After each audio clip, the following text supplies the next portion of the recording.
Yeah, we're live. Your microphone is on the chair there because you need a battery. We're having all kinds of issues today. um, you'll notice the gimbal is an easel, and the computer is. Let's see. I'm having. We're having gimbal issues. We're having all kinds of issues today. There, I found a Carl. Okay. Hi. Hello. She promises to behave today. Yeah. If not, she's going to have to go in a timeout. But we noticed that she's been really good all week long. Carl started a fire for her because the cats pass out when there's a fire. But also, I think she only makes noise when we do YouTube because she wants all the attention and she's not going to share it with you guys. I'm sorry.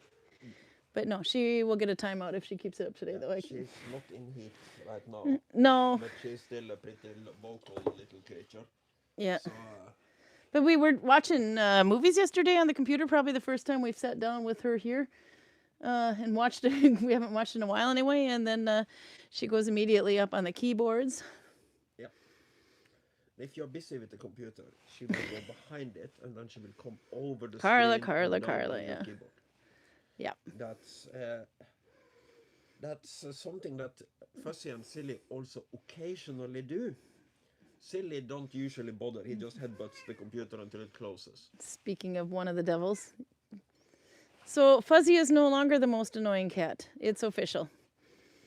Carla wins. The competition became too steep for him. Yep. Is Carla Frank somehow muted? No, it's because he's trying to use mine and I told him he had to pick the one up off the couch. Because of all things, these weren't charged either. So can you hear him, by the way?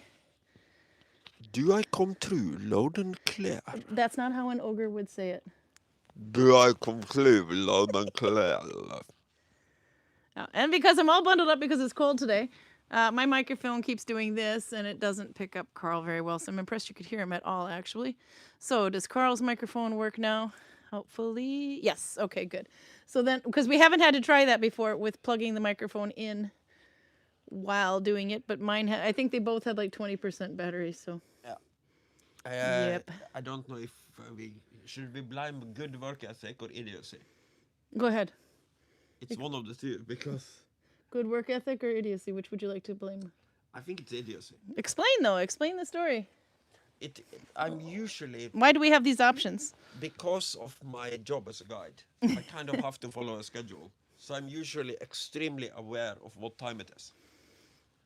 So when somebody asks me what time it is, I'm not usually saying 4 o'clock-ish. You're usually kicking me out of the office. I'm usually extremely precise. And I also don't want to basically all of a sudden decide to work overtime for no particular reason. But I'm doing a kind of mind-numbing work now that I take a stack of a thing, and then I handle that stack of things until I'm done with that stack of things. And I'm also normally pretty good at calibrating exactly how big of a stack I should take of the thing. But today is something my brain just stopped working, and I kept working, but my brain didn't. So I'm listening to some stupid police interrogation of another one of these idiots that don't understand that their own security cameras also film their murders. It's amazing. But yeah. It's not particularly interesting because you always know how it ends. And then he was convicted to life without parole. But it is mind-numbing. And the work is mind-numbing, so I kind of go into like this work trance. Nolvia says, must hold mic near mouth. Torben says, loud yes, clear no. Precisely by his mouth. Is he really gesticulating with the mic? Yeah. I will occasionally do that. For you guys. L for love. I will clip it on, but the problem is, as long as it is connected... Talks with hands. As long as it's connected by a cord, there are pretty good odds that I will just start walking off with the entire electrical system of the house. And then you will hear the sound of a raging river and guy going... So before you do that, because these things tend to go like 2 hours now when we have stuff, go and take your flip and break. I'm going to show the difference between Fåberg and Mammen. And then you come back and we start going through and find out how little you know about textile armor. So Fåberg is Russian and Mommen is German. Yeah, get out of here. You don't fail. And then we'll type them in here. Okay. Very Italian of them. What do you say? Okay. Now the bad thing is because I don't have the gimbal set up, I'm going to have to try to do this while holding the phone. Okay, so I have a weird setup here. All right, so then we turn this way. Okay, so this was the hat I was working on last week. It is done. Yes, this is part of my stash busting. So I have to zip all the skeins. I have this many left, considering I've done this much on another one. And I still am going through to figure out what kind of yarn I'm going to commit to it. But this one is also on the plan to use, and I think it's going to have to be... I wanted to make a hat with it, but I don't think there's enough, so it might be exactly enough, but I think it's going to be wrist warmers because Karl needs that more. It's hard to see, but this one is yellow that's been overdyed. Oops, there, yellow that's been overdyed green. And it's also about the same thickness as these, so I will probably do a slightly thicker stitch, maybe finish 2+2. Okay, so this is the Fåberg hat, and if it's kind of cool the way the colors that are just kind of thrown in there come. It's every 30 to 50 finger wraps or butterfly wraps of this white, and then I changed for a little bit of this yarn, the blue, so that all my joins, my spit splicing, which is not good with white yarn, is at the color changes. But let me tell you, 50 butterfly wraps on your hand means that you have to untangle yarn quite a bit on your needle. So this was Fåberg. This is 2 loops behind the thumb and 1 loop from your thumb.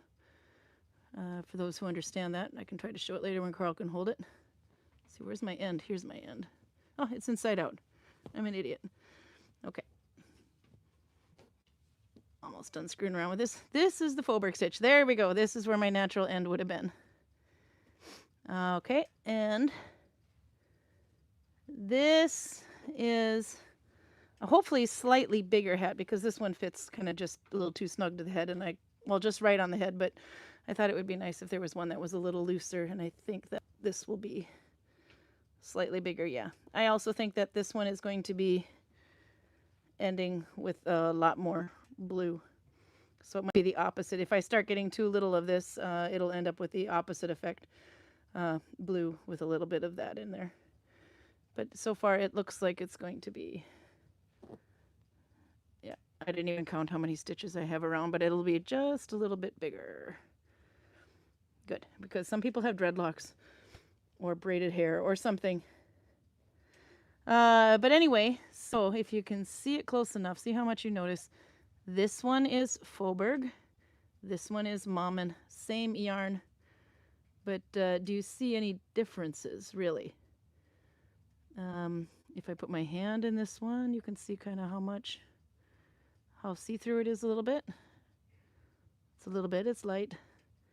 Or this one here, how see-through it might be.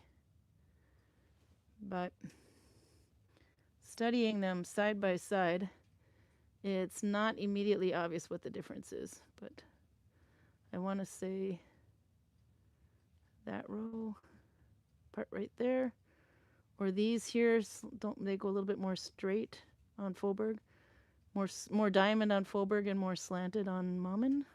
They're both F2, by the way. Mammen and Dadam. We'll get to your military pictures in a minute, Torben. First, yarn. No, my stash busting is 130 grams down, says Nikki. Good job. Albert says, I've done a bit of stash busting and I have billed one night Armiger, and we'll do Armiger, if I got that right, and we'll do more next week. So as I have a couple of days off, and I know Torben has added to his stash, and I actually asked him, is that going to be part of your stash busting? And He kind of looked guilty and sent me photos of his kids fighting with lightsabers. So I was impressed. Told him Yoda approves. Luke, I am your father, I am your mom, and oh, it's not working. The famous Fåberg stitch, father stitch, yeah. Father versus Fåberg, but yeah, Fåberg actually. But yeah, that's the one I was saying. If you take, because the story is that there was a little bit of argument on Facebook, one insisting there was a father stitch, no one had heard of it, but it was exactly the same way as the Fåberg stitch. And then we realized that's probably one of those names that's changed over time with pronunciation and spelling. But F-A with a circle over it, B-E-R-G is pronounced Fåberg. But if you don't know and you're pronouncing it with an English pronunciation, it'd be easy to say Fåberg. American would say Fåberg, and then that could sound like father over time. So it's that's why I kind of think the story's kind of fun. It's like showing of how much things change. So anyway, that's the right side. Let's see, shake it all out. Carl, you get to hold the phone while I do a little test run, and then we'll get going. Okay, so wrong side, Fåberg. Wrong side, Mommen. I don't know if that's how obvious. Oh yeah, no, it's definitely easier to see on the wrong side. You got like a braid, but on the wrong side you don't see this braid going. It's more slanted here, like a cushion, couching, whereas this is more like a braid. Okay, so on the wrong side I can see it more. But anyway, choose whichever you like. The thickness is about the same, density-wise. Maybe Fåberg feels slightly denser, but I might have had more rage when I was doing it. Yeah, could be. Anyhow, okay, so how to do the Fåberg stitch, which is the stitch of the month. Let's see, I'll put that there. Stash busting yarn there. Left over here. Carl, careful not to sit on your... Here's your microphone. You're wearing a cat. Or you were. Yeah, Carl just scared him up on top of me. Notice this Viking gear. We have the scramasax. We have the leather belt with something to hold his sword in. And the house keys. And...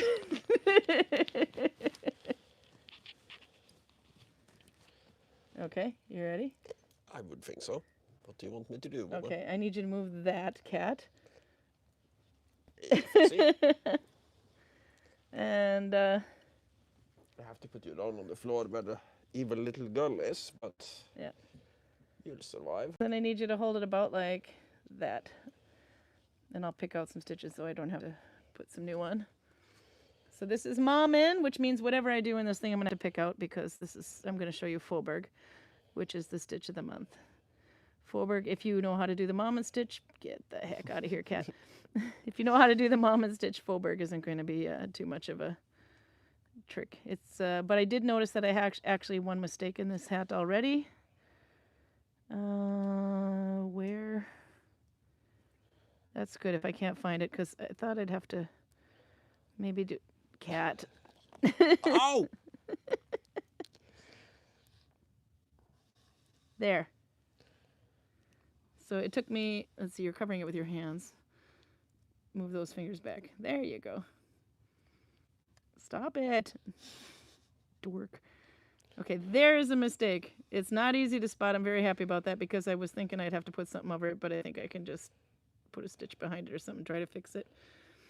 That is what happens when you've done a whole hat in Fåberg stitch and suddenly decide to make a hat in Mommen. Because they're so close that it's easy to forget and go back and do the wrong stitch. So I threw the wrong stitch in there. That's what happened. So, okay. We can try to look at this again at the end of the YouTube as well. But this time I think we need to do it in the beginning. So F2. For Mommen, you have one loop on the thumb, and you're taking the second and the third loop behind your thumb, and then one forward. But for Fåberg, you can do F1 or F2. You would leave 2 stitches on your thumb and do one behind. So you take one from behind, and then turn and go forward underneath the first and the second loop, and under the leader yarn, and then pull through. And then take the third one back. The new third one. There you go. So that is Fåberg. 1 behind the thumb, which is your third loop, 2 forward, and then under the leader yarn. That's the only difference. I don't know if Fåberg, Mommen has to have an F2 connection, otherwise it's Corrigan. If it's an F1 connection, it's Corrigan. Otherwise, those are the same. But for Fåberg, I don't think there's any specification as to whether it's F1 or F2 connection. But okay, so then we have a lot of textile armory photos to go through. Okay, now I have to pick all these out because I totally screwed up my Nalbinding now. So we'll get going through those and see what how much Karl actually remembers. You can take that book there though and cheat with it. It's right behind your head, Karl. Okay, now the cat can come and sit down. Fuzzy, you're gonna come and sit down? And I'll try to put this back into place. I'm using an easel as a gimbal today. And then of course, because the cord at the bottom of the microphone or the phone that connects the receiver has a bump on it, I have to use a skein of yarn to try to balance the damn thing. Okay, there we go. Ah! Fuck, this is going to be a bad day, I know it. No. Actually, we've got to say hi, too. The last sentence before that was use a skein of yarn to balance the whole thing and then it collapses. Maybe the skeins of yarns aren't a good balancing agent. No, it's the receiver. Because the receiver acts like an anchor and it just pulled the whole thing down. So maybe if we yank the receiver up. Something, I don't know. It's good that we're organized and highly professional over here. We should probably start charging for this. Okay. There. I think we got it. Don't touch anything. Okay. Oh, Max is going to be 27. Happy birthday soon, Max, by the way. Nolvia says it's like that book with the little lost bird. Are you my mother? No, I'm your Fåberg father. You guys are horrible. Totally encouraging over here too. Okay. PJ says, I just keep seeing a kid in the gas mask saying, are you my mummy? And Darth Vader says, I am your father. Karl, look in the camera and say, I am your father. I do not in any way speak in a way that vaguely resembles Darth Vader. No, but do it in an orc. Be Darth Vader orc on there. Go ahead, look in the camera, do your orc thing and say, I am your father. And if you knock my little setup here loose, I'll have to kill you. I am your father. No, way into the microphone. I mean, you're like way back here. You need to be like the microphone way up is here. Woman. Yeah, but when I say microphone, I mean camera. Oh, yeah, because that's the same thing. I am your father. Yeah, far Indian. Oh, you have to do it in Norsk now. Stop it. I tried. Okay, let's see who else is here. By the way, Outer is here. Oh, I got a box from Outer. We got to do a little show and tell. Did you get that bag that I told you to bring over here? There? Yeah, you're going to have to go. I will hold this so you don't take it with you. Outer sent a box, and I need to put it in the shop, but first I wanted to do some show and tell. By the way, if we have this cord on here so that it will charge, then it helps to leave the cord plugged into the socket over there. There's a beer in there as well. We got you a really mysterious looking beer. That Outer will probably want the bottle. I'm so sorry. This just knocked the whole damn thing on the floor again. And you just, well, no, but you put the bag on the microphone. That's also good. Yep. Okay, can you pick it up? And then we'll try this flippin' awesome setup I have here one more time before I just hold it in my hand. It'll be easier when we do green screen, I think. Very useful to be plugged in, which, yeah, that's the other, which is why I couldn't read PG's last, The Witcher wasn't watching, or wasn't keeping my attention. Aha. There, I think I got it. Don't move. Okay. So Audra has sent something I thought needed to be seen on YouTube before we put it in the shop. And why in the heck is this upside down, this bag? Not that bag. This one.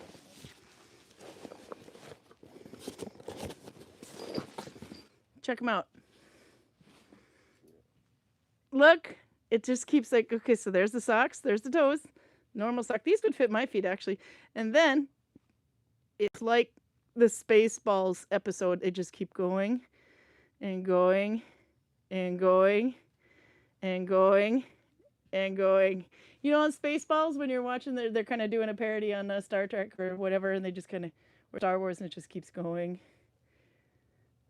These are some seriously, you will not freeze in the winter socks that Outer made. And they're plant dyed, by the way. I can tell. I don't know exactly what she plant dyed them with, but that's a really nice bright yellow.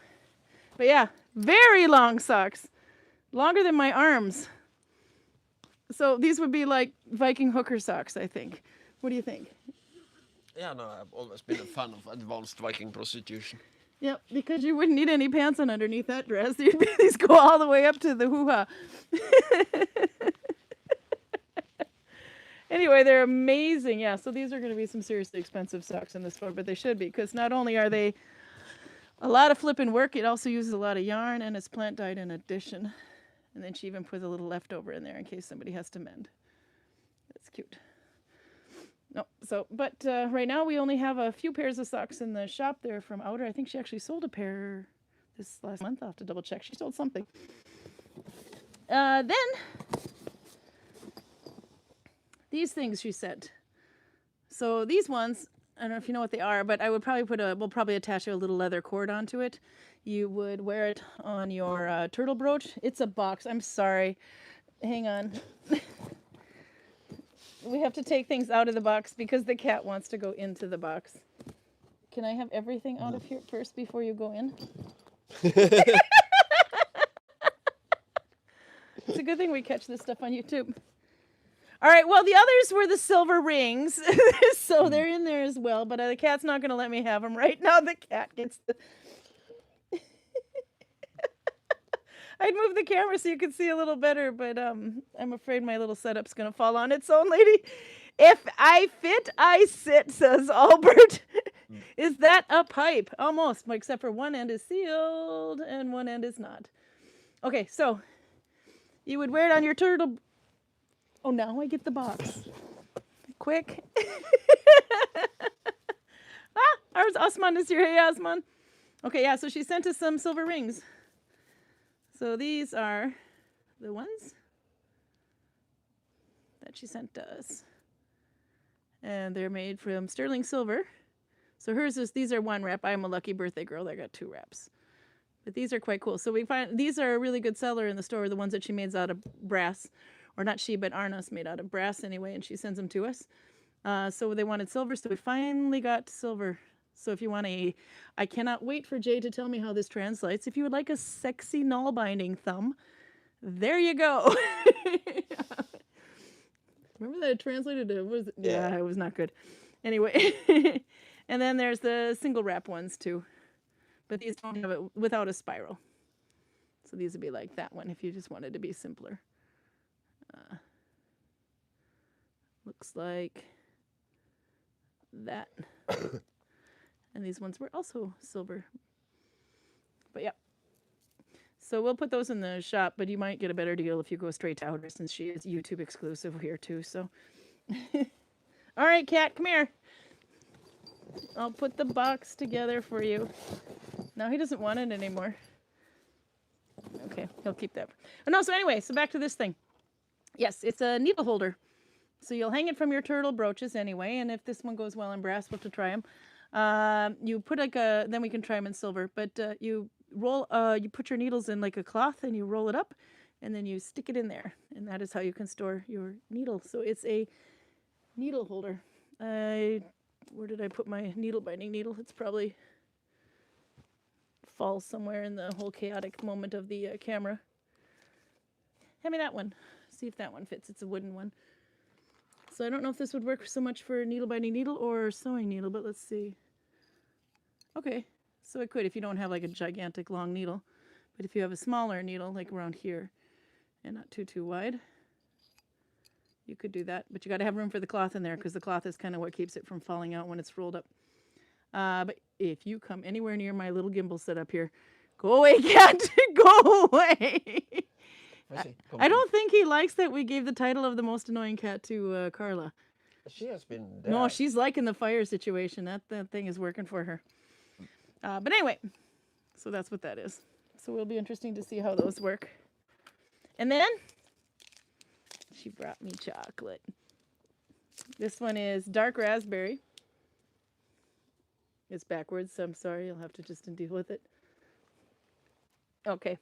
Then we'll start looking at the pictures and saying hello. Okay, so if I take this out of my little gimbal thing here and I turn it, there she is. Fire. Hi, Carla. That's probably the most photogenic she's been. She's being so well behaved. Mine wouldn't fit. I have a toothbrush holder that keeps them all. Yeah, I use my kid gave me something that's a cigar. I think it's for a cigar. It might be for cigars or something, or it could be for DPNs, but she found like an old wooden thing that I use. But you could also put sewing needles in there, by the way. Those definitely fit. Okay, so let's see. Yeah, you're so cute in your little box. History with Vanessa's here. What is the meaning of the symbol in your ring? There's something called a triskelion. You could look that one up. It's a Triskilion, I think, triskelion. You could look it up, but it's not this symbol, but it's also 3 spirals. But spirals are something that they find all over the place and way before the Viking Age. Maybe Carl would know this, but it's Neolithic, if not before then. Yeah, no, you have spirals in every culture. It can mean so many different things. See if I can turn it so you can be seen. But one thing I like, one of the definitions for triskelion, which is before the Viking Age actually, and it shows up throughout, is that it could mean if it was after the birth of Christ, it could be Christianity, Father, Son, and Holy Spirit. It could also be, which I prefer, past, present, and future. One spiral will be past, one spiral will be present, and the third one will be future. Could be eternity. Some people think fertility, although I'm not sure how they get that out of it. Okay, what have you heard? There's so many different meanings for spirals. The thing is, there are some symbols that just kind of reoccurs in every culture. Yeah. The sun cross, the swastika, the triskelion, you'll find them Could everywhere. be a sun symbol, yeah.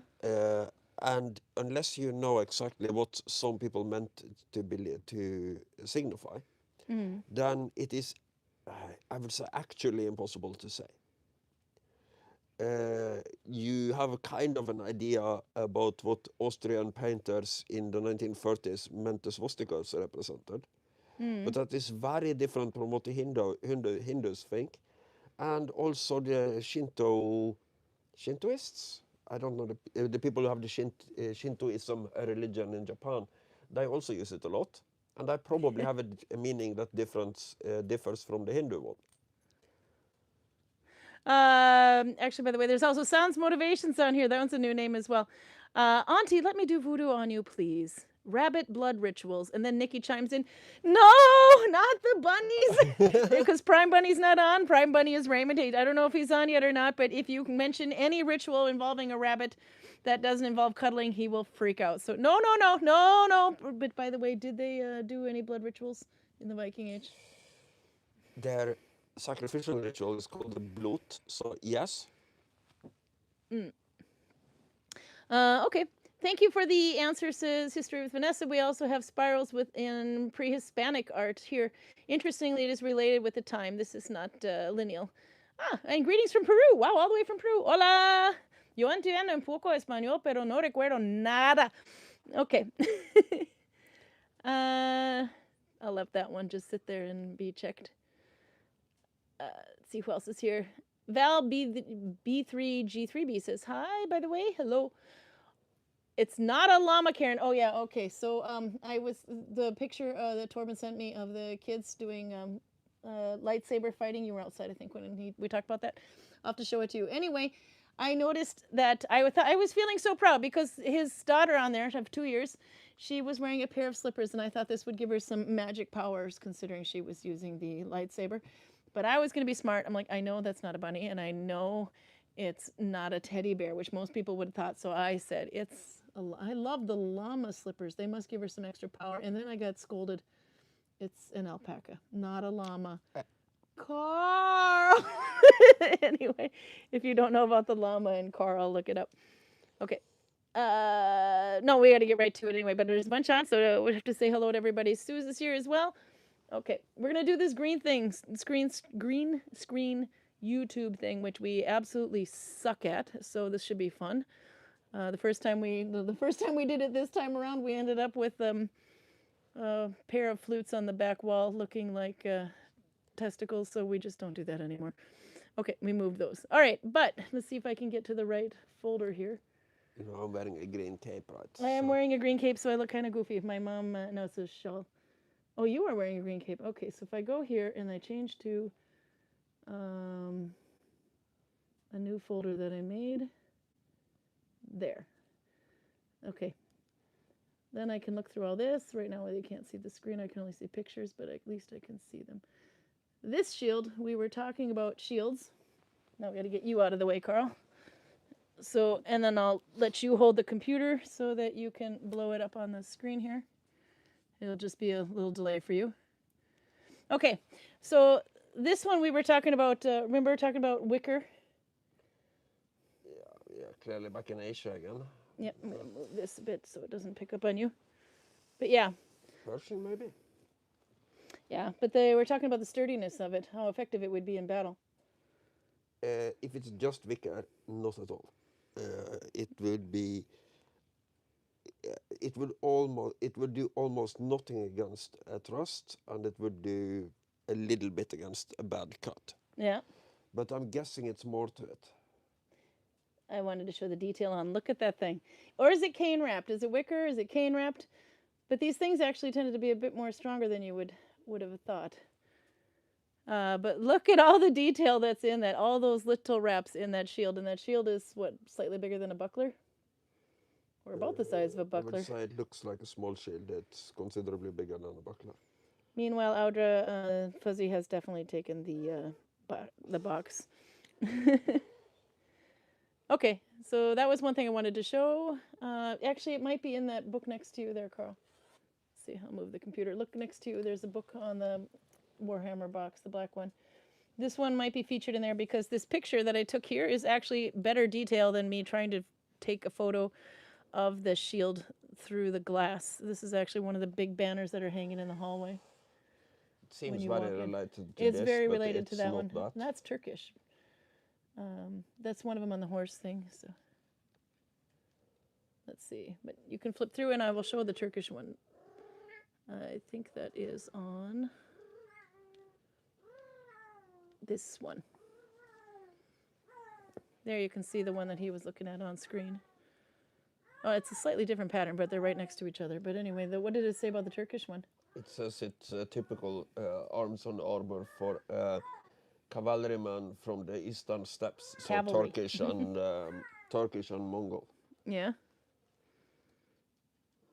I did take some pictures of the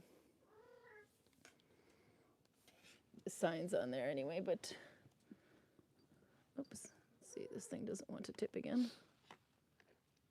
Of course it wants to tip. I can't hold both, Carl. You have to hold the computer. There, you got it? Okay, this thing is falling again. All because we didn't have time to charge the gimbal. Okay, and well, eventually we'll get to the text about that, but this is more or less just testing, Carl. This was another cool thing. Well, actually, maybe there's another shield wrapped here. Let me see if I can find it. No, this one here as well. That one also is a wrapped shield. But it's quite cool, the technique. It almost looks like those baskets. You can see patterns for the coil wrapped baskets. You take a rope or something and you wrap coil around it. How many photos? Oh, quite a bit. So we're kind of going through quickly. And then we can try to figure out where the text is and such afterwards. But Royal Armoury does actually have a photo. Ghost cat. The ghost cat. But you can find, I think it was Pruder who posted a week or two ago a list of all the things at the Royal Armoury Museum so that you can. This is just sucky setup. Okay, I'm going to have to hold this in my hand. Okay. But anyway, so you can see exactly what they are, but I more or less want to test Carl on this one. Let's see. Don't let her scratch that. Don't do that. Couch. She will have to die. And we'll see if I have another one here. Yeah, this one is similar shield, but it is not coil wrapped. This is actually embroidered on velvet and covered, or at least the center part. The red part is velvet, but these things were amazing. It's about the same size actually, and similar in shape as far as concaveness or opposite of concave. Now I can't think coning like.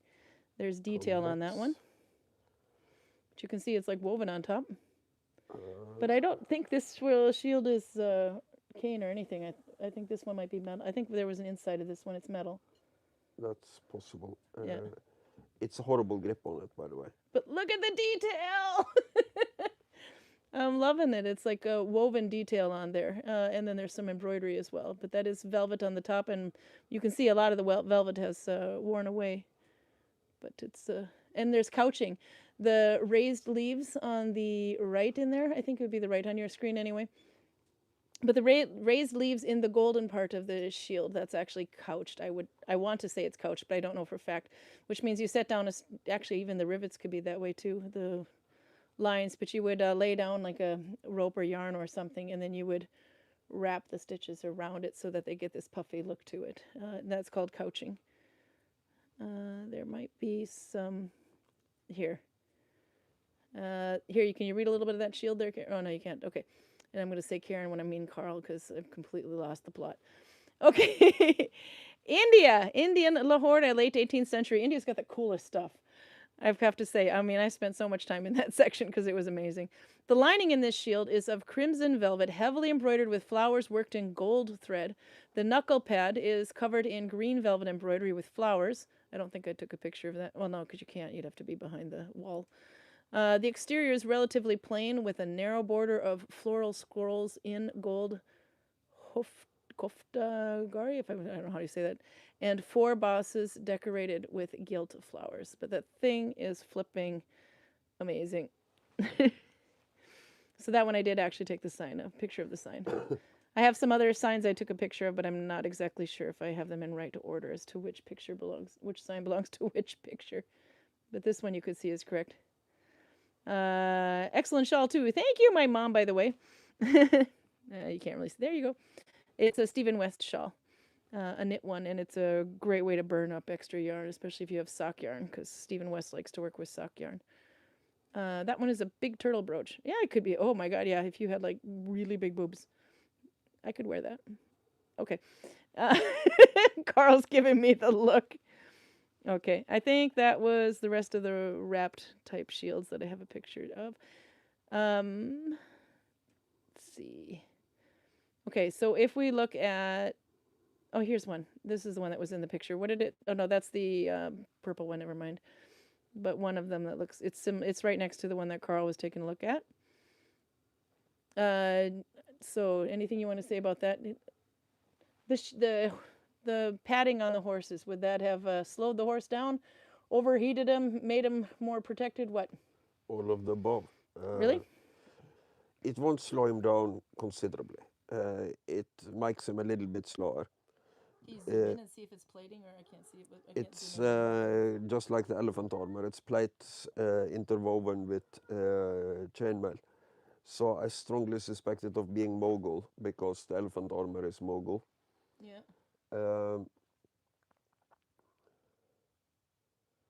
It's quite cool. You can zoom in though. You just on that. Yeah, no, I know. Oh, okay. And all the work on the quiver as well is quite cool. The bow holder, actually, I don't know if you could call that a quiver because it's holding the bow, not the arrows. The quiver is on the other side. You can see the top of the arrows coming up right behind his butt. So would you call it, if it holds a bow and not an arrow, would it still be a quiver? Bow sheath? I don't know. Sheath? I like that one. No, okay, anyhow, this one, and that was the front picture of him. So you can see all the, oops, sorry, there's a ghost cat in the picture. It's Carla. And then she disappeared behind Karl because he's wearing green. But yeah. So that's quite cool. You can see the pet. I'm just looking at the cat going across Karl's screen. Now there's a delay between us and the computer. And I believe this is the sign for that one. Turkish heavy cavalryman. So that would be heavy cavalry? Oh, because he's got chainmail on. Yeah, clearly heavy. Light cavalry, you wouldn't have much armor on a horse, if any. Here it says mail and plate armor for man and horse became the standard type of equipment for the heavy cavalry under the Ottoman Turks.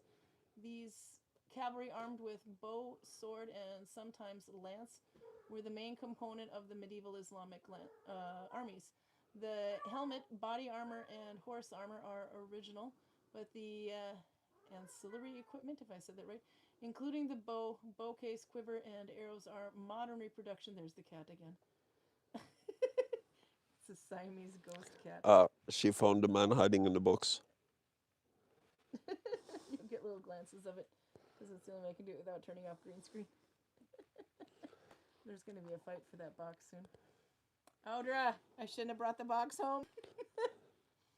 But yeah, let's see.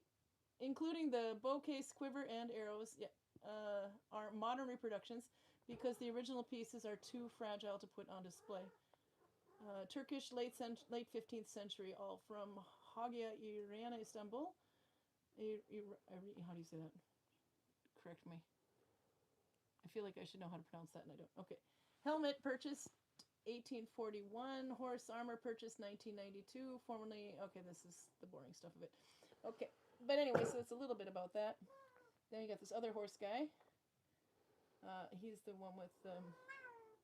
He's also you can see the inside of his shield now. It's also velvet lined, I think. When it switches, Carl will be able to flip over to it. If you zoom out, you can see the whole picture, Carl. But let's see if I zoom in on this computer screen. Yeah, it is velvet lined. But you can see his chainmail there, helmet and everything. And there's one more picture of him. Yeah. He also has heavily decorated, but he does. I don't think his bow holder is as cool as the other one, but his shield is really cool. I gotta make a basket like that. Totally inspired by Turkish heavy cavalrymen. Carl's giving me the look again. Okay, and this one I believe is the sign for that one. Maybe not. What do you think? Oh, yeah, it is. Chinese 18th century. This armor for a cavalryman was probably made in the period of Qilong Emperor, 1736 to 95. In 1741, the French traveler Gourbillon. That yeah. I don't think that corresponds to the picture we just saw. Damn it. Okay, let's skip that and go back. Okay. The picture we just saw looked very Islamic to me, so I think it belongs in that category. But okay, I guess we're definitely. It's hard to say because Asia is. It consists of a sleeveless vest. Is he wearing a sleeveless vest? I wouldn't say that.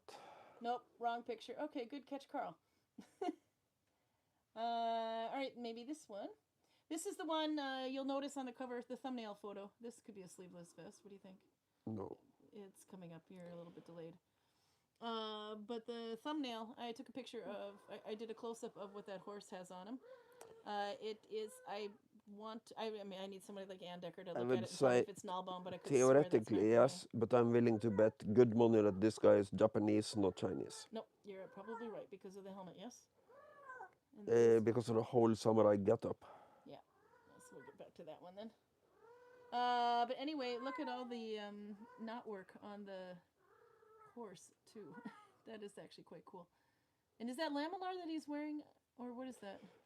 I can't see it from here. So. I don't remember the name of it. I think it is the typical samurai armor with lacquered wooden plates, metal plates, a little bit of leather, and together. Yeah. That we talked about towards the end last time. Yeah. Yeah. I do want to say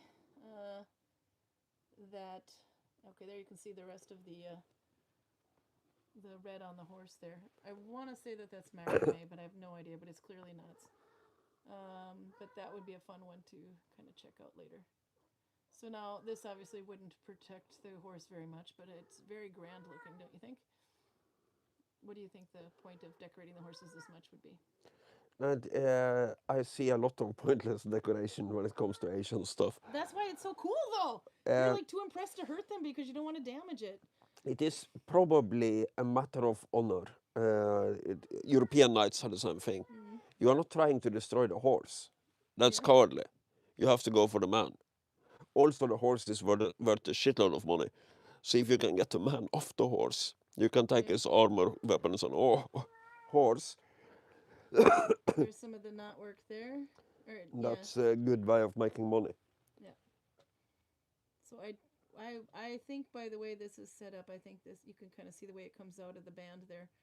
I want to say that this is macrame, but I need an expert. And you can kind of see it in there, but that's another one, not obviously the one that's on the horse because I didn't take it off just for me, but it's another picture of the band, etc. around a saddle. And then I think, did I show this one, the picture of the front? Yeah, I did. Okay. Eventually we'll find the right, oops, sorry, I'm flipping through pictures on accident here. I want to say that this is the right one. Nope, lamellar armor. Okay, there's another ghost cat. Okay, the lamellar armor, then that would be, oh yeah, I know what this picture goes to. Okay, this text will go to, I guess we're going to be looking at lamellar armor. This thing. Check this out. What do you have to say about it, Carl? You're going to have to zoom out a little bit so you can see it. Not the picture, although now you've got a little bit of the writing to it. There you go. Zoom out a little bit so you can see the whole thing, Carl. Yeah, I remember this one. Yeah, this one we showed in a previous one. You can't zoom on the screen. You have to zoom on the mouse pad. There you go. There you go. Now you can see the whole thing. I do have a close-up of the lamellar on this thing. Now this is what leather armor mostly would look like, and this would be a fairly weak leather armor. Oh, Carl, are you speaking into your microphone? Maybe Carl's still... My microphone is here. I'm speaking here, so I would say it is as into the microphone as we are going to get around here. Yeah, no, yeah, I'm just reading the chat. I would say this looks like pretty weak leather armor, but this is like the bare minimum if you want to wear. Okay, just in case they can't hear you, take my microphone. You might have unplugged it or something, or turned it off. No, you're lit. But this is the bare minimum if you want to use. Just a minute, I can't read the chat when you're zoomed that far out. There, it's my microphone. My microphone might have died. Let's see, or it turned off. I see that. Mine might be dead, but you might be charged enough. Okay. Let's unplug you and plug me, because Carl should have more. Can you still have me? Yeah, they wrote that it was yours. See, that's what I'm reading in the chat there. I didn't see it because it was zoomed in. That horse has some major bangs or fringe. Okay, so hopefully this will help me a little bit. Hopefully this works better. Okay, now you can... go ahead. You were saying about the lamellar, Carl. Sorry. Yeah. The thing you see in basically every movie wouldn't work. This would work kind of. And this is probably about as thick as the sole of your shoe. Oh, yeah. And if you want to use something that is considerably softer than steel, then you obviously have to use more of it. So you end up with leather armor is not light armor. It's pretty fucking heavy armor because you have to use so much leather to get it to actually give you some protection. Check how it's laced. That's a lot of lace work. Yes, but the laces are too open. So... but there's a padding underneath it too, though. Yes, but if I slice my sword across this guy's chest, I would cut multiple of these slices. And the next slice, there wouldn't be so much armor to consider. It's oh, we both sound loud and clear now. Thanks, Novia. Okay. But yeah, I like it just there. I'm looking. See Karin ghosting in on the. Anyway, we have like a little delay on the screen, and I'm now seeing more of myself than I want to in the lamellar photo. Anyway, but yeah, can you just imagine? I mean, I have enough difficulty trying to tie my shoe if it goes up higher than my ankle. No, could you imagine lacing that thing, and then to repair, you got to unlace the whole damn thing, change out a couple of pieces, lace it all back in again? Yeah, I don't think you put it on piece by piece. No, you don't put it on piece by piece, but oh my god, just assembling that thing. That's like lacing for a week. And can you imagine if you do one piece wrong and you're like, crap, gotta go back and redo it all? Anyway, that was, let's see if I can check out another picture here. Ah, yep, now we're going into the quilted one. Oh, actually, this one, no, before we go to the quilted one. I'm not sure exactly what I'm looking at here. There's one more photo. Ghost cat. Carla, why are you circling? Let's see, it didn't choose the right photo. That's not. It's doing funny well. how the AI can't really decide if Carla There. is a human or not. This was another one. This was some serious embroidery. I think I zoomed in, but it was the one that we were looking at in the previous photo. It's kind of flipping back and forth there. But that is also a top piece of an armor. I think that one's the tunic that goes all the way down to the bottom. You can see there's buttons in the middle there for where it's fastened together, some sort of coat. But look at the embroidery! It's amazing. I'm sorry, we just have to stare in awe. I think this one also was made into a banner, by the way. Let's see. This was the whole piece of that, by the way. Nope. Why does it want to keep going back to that picture? We're done looking at the round red shield. Nope. Maybe if I go done and open up again.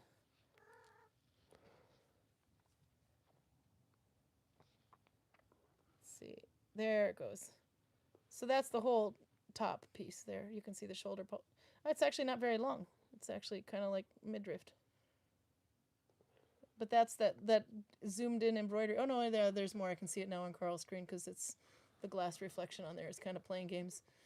No, so it's either two pieces or it's a really long one piece that kind of looks like it's got cut off in the mirror there.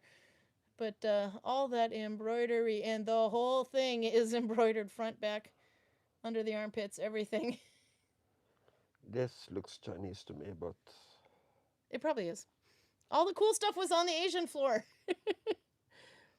Okay, then we're going to go to the quilting. Nope, that's the whole gambeson. This is not doing what I want it to do. I'm very upset with this thing here. No, that is actually the full piece of the quilting. Where is the... There, I think. There we go. This one, I could get behind this coat. I would wear this coat today. If it would keep me plenty warm. It's going to change in a second, Karl. Hang in there. There he goes. See, I might even wear that headpiece on there too. But I would totally wear that. It reminds me of this Japanese visible mending technique. holy But hell. it's not quite the same, but it is quilted. And then it's got like a mid panel that goes in the front of it. I'm sure I have a picture of this one. Or of the sign for this one. Here is the front where there's a panel coming over so you can see it kind of more up close. I'm struggling to see how this works. It's cool. Yes, but You would be very fashion forward wearing that. how do you see anything? What do you mean? How do you see any? Well, The no, I'm not looking at the helmet. mask. You know, you don't need to see if you're cool. Have you seen those big ass bubble jackets that they're making on the runway these days? The helmet, You don't need to see. You just have to look cool. to put it bluntly, the helmet looks like a vagina with no eye holes. Karl. I'm sorry, Karl. Oh my God, I can't unsee that now. Changing the photo. You're a horrible And person. also the crotch is completely open. Yeah, it is. Let's see. What about this one? This, I wouldn't show up in a battle dressed like No, this. this It next would- one. This one is also quilted. We can go back and look more at these, but they're so cool. There's so many pictures. This one too. See, no, but the crotch is open so that you can ride a horse. I understand that, but if I make my head look like a vagina and keep my crotch open, I'm sending the wrong signals. But it does kind of. What is that?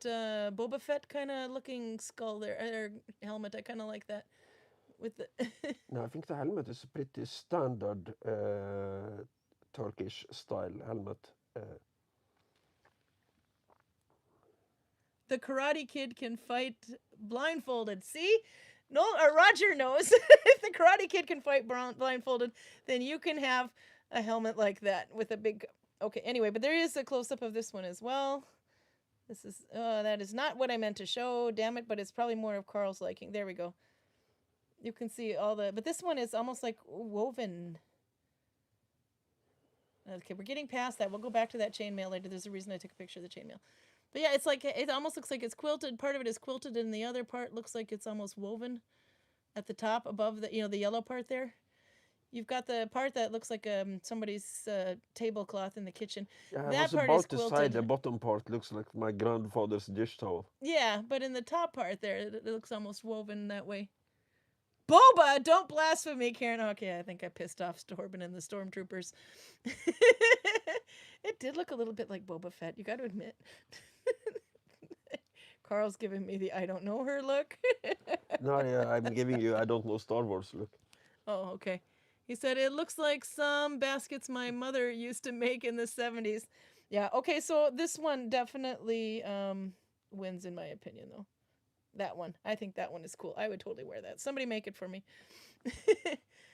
Carl's still looking at the previous photo. This one. Yeah. The one with the vagina headgear. I like it! Is there eye slits on top of the vagina part? No, but maybe they take the central corners there and just kind of tie them back so that it opens up in the face. So you have to kind of open the curtains to fight? I don't know if that's how it actually opens, but I could see it working like that if I wanted to. Yeah, no, I'm taking it for granted that the guy who wore this actually could see. But I don't see how. Well, at least the helmet wouldn't be hurting his head. It's I'll try padded to the zoom woodsy. in on the Yeah, helmet. see if you can bit. zoom on the helmet. Yeah. 2 fingers together. There you go. No, you're pushing down. You should. He's going to break my computer over there. You see anything when you're zoomed in there now? Nope. Nope, there's no slits. I think maybe it just gets pulled back. Oh, am I looking at the inside? Is the thing that looks like curtains in the front, is that maybe the inside of the back? Maybe. So it might have a completely open face, in which case it at least you can see. Okay. Let's go with that theory. But I don't know. Okay. Hard to say from this. That one is probably my most favorite one of all. Okay, now we'll go to the chainmail, which you probably like. This one that I accidentally showed earlier. One thing I kind of liked about this chainmail is that you've got small rings and bigger rings. And yes, it is all riveted. But you can almost see like the increases if you were going to Nalbind this sucker. There, let's see if Carl can manage to make the computer work over there. Got it? I believe so. Yeah. Did you pause it? You're still like 2 pictures behind. Can't imagine. But Yeah, hit play. Yeah. There you go. And then hit the right arrow key. You are like way behind as Carl's like super delayed. Let's see. Yeah. And then you might have to hit play again, but it's working. Okay, now, so you see the one you're on there. It's catching up, okay? And I'm going to do a little zoom in on that one now. That is not what I meant to zoom in on. Damn it, this is choosing the wrong photos every time. There you can see the smaller chains and then the bigger riveted ones. But yes, I'm assuming they got smart and did this intentionally because that does make sense to have certain parts of it being... Or actually, no, because if you think about your stitch count, if you're making that thing with the small rings, you would have more rings than if you attached one big ring into each of the small rings, then all of a sudden it flares out more. So your stitch count, if this was stitches, would be... But I can't tell if it's one big rivet per one small... Or one big loop ring for each small one, or if it's not, you'd have to zoom in on that, Carl. I think they did it on purpose. I just don't know what the purpose is. It looks cool, but I don't think smaller rings make the armor any better or worse. Yeah. It's more dense, so it's more heavier. dense, you would think so, yeah. Anyway, but that was one of the few ones I could see where they change the size of the rings. What does Sue say in there? The chat, you've got it over with you. I wonder if anyone has done motivation, I can't read that far, recreation of it and test how people, you can see this, Carl, I can't, it's in front of you. Oh, people can see out of it. Yeah, the one with the... I'm sure it has to be possible to see out of it. Nobody would make a full face covering that you can't see out of. Yeah. There are some helmets that give you very little visibility. Yeah. Like the tournament helmets we looked at last week. Yeah. You have just those little slits, it's yeah. very little you see out of them. Yeah. But I'm thinking that we might be looking at an optical illusion here. We might be looking at the back of the helmet, and it looks like curtains in the front. Do you think it's possible that that could be something worn around the neck, and the helmet would go up higher? It's just I don't know. I can't think they display it that way. Because the helmet cones off into a spike. You don't have room for your forehead if you push it so far down that you can see out of the actual helmet. Let's see. Okay, next one. Okay, so now we're going to go to a little bit of plate. mail this outfit here. Do you want to explain what this one's for? I know this is in the book.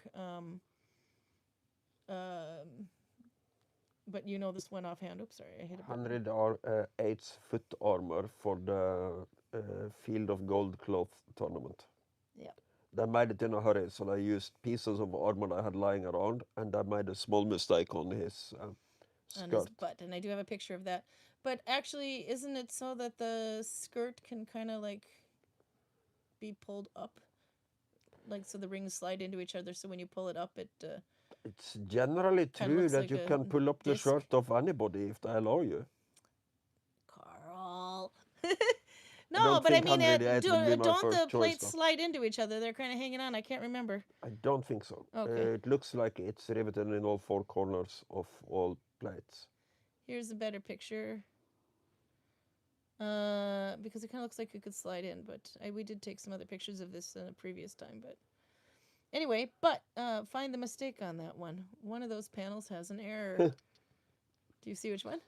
Or what does Torben say? Henry VIII, that explains the easy access. But anyway, can you see the panel on there? That's incorrect.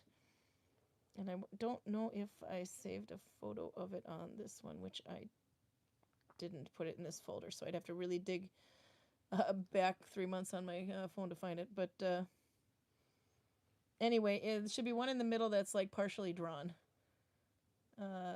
Pretty much in the middle of the back side there. Do you see it, Carl? Because isn't it like pretty much, I can't, because if you have to zoom in, I can't see. I'm too far away from you. Let's see. I believe it is that There, one. now if I zoom in, yeah. Up Because it's, that one. yeah, there you go. Because if you can see, the print is on the stamping is on every other panel, except in the very middle. There's like this half-drawn panel. That would be the, that would be the one that was a mistake, but they were in such a hurry to get it done, they just let it go. And then also you can see there's the rose pattern at the bottom there. Yep. You want to explain the rose thing for those who don't know? Well, I think most people know, but the rose has long been a symbol of the. Well, you have the War of the Roses, where the House of Lancaster and the House of York. I believe. Correct me if I'm wrong, but Tudor cross. Yeah. the white Tudor rose, roses were sorry. Lancaster and the red roses were York, or was it the other way around? These two houses both held claims to the English throne by different routes, and they kept dicking around for a long time because the War of the Roses didn't really end until Bosworth Fields when they go for option number C, so the House of Tudor instead of Lancaster or York. Also, so War of the Roses. Anyway, then there's this one, which in order to keep the signs in there, I kind of cut off a little bit of the two flags there, but we'd have to zoom in to read those. But I took a picture of this. Also, it's not armor, but I really liked the work that was done on it. Yeah, Burke Thornburn and Knit and Painting Nikki. calls it Tudor Rose, which is probably the correct name. Yeah, probably Tudor Rose, yeah. Because since the War of the Roses, the English kind of like roses as symbols. So you have the English rose against the French lily, for instance, in the 100 Years' War that comes. Okay, so now I'm done trying to move a little closer to Carl so I can zoom in and see what the sign says. The top one, I did not take a close-up of that one. No, I can't read it from here. But the bottom one, marvelous to behold, and I thought I could read it, but I can't when I'm zoomed in. Can you read it? The modern samples are found on the modern. I can't really read. No, it's hard to read. It got a little bit blurry in this photo. But anyway, what I wanted to actually show, I'll zoom out again for Carl. What I wanted to show on this was, let's see, next photo. Detail. Okay. Look at the gold work. It's all done in gold, by the way. There you can see more of the couching technique where it's kind of like wrapped over. But if you look closely I don't actually, it doesn't look like you can see it too well in this picture, but those long gold beading that kind of goes over the form the letter, each row is actually the metal coiled around another wire and then stretched over. So it's not just run back and forth. First they had to coil it to create the thickness of it and then run the thread back and forth. It might show up better. Yeah, here we go. This is the better picture. Look at the coils. So this thing, which is, I don't know, slightly bigger than 8 by 10, more square, it's a square thing anyway. All that little detail in these tiny little things, but you can really see how much it's worked there. But there you see the coil wrappings. And then there are some shawls, those of you who are familiar with Merve Passanen's work, recreating Iron Age shawls and things that have these little rivet metals around there. They into the weaving, you have to sit there and wrap all these coils first and then sew them down. That must take flipping forever. And then of course you can't like pull it through your work. No, you have to like wrap it for every single stitch you're gonna make and then pull it across. Max says this pattern is actually giving me an idea. I can save that to my show for my boss for sewing. Yeah, no, it's the biggest reason I actually take pictures of these, not just to show them off, of course, to you guys, because what are we gonna do when we're done? No, they're extremely inspirational. The things it gives me so many ideas of things I can do with these different techniques. And then you got the leaf. There you can see the side of the leaf that's in this bigger picture here. I can go back a little bit to see. Okay, so to give you an idea what we're looking at, these little leaves on the bottom picture. There you can see, it's catching up to Carl here a little bit. But there you can see all the detail that's done in on it. And the roping going back and forth and twisted and tacked down. So I had to take a picture of that because that was just cool.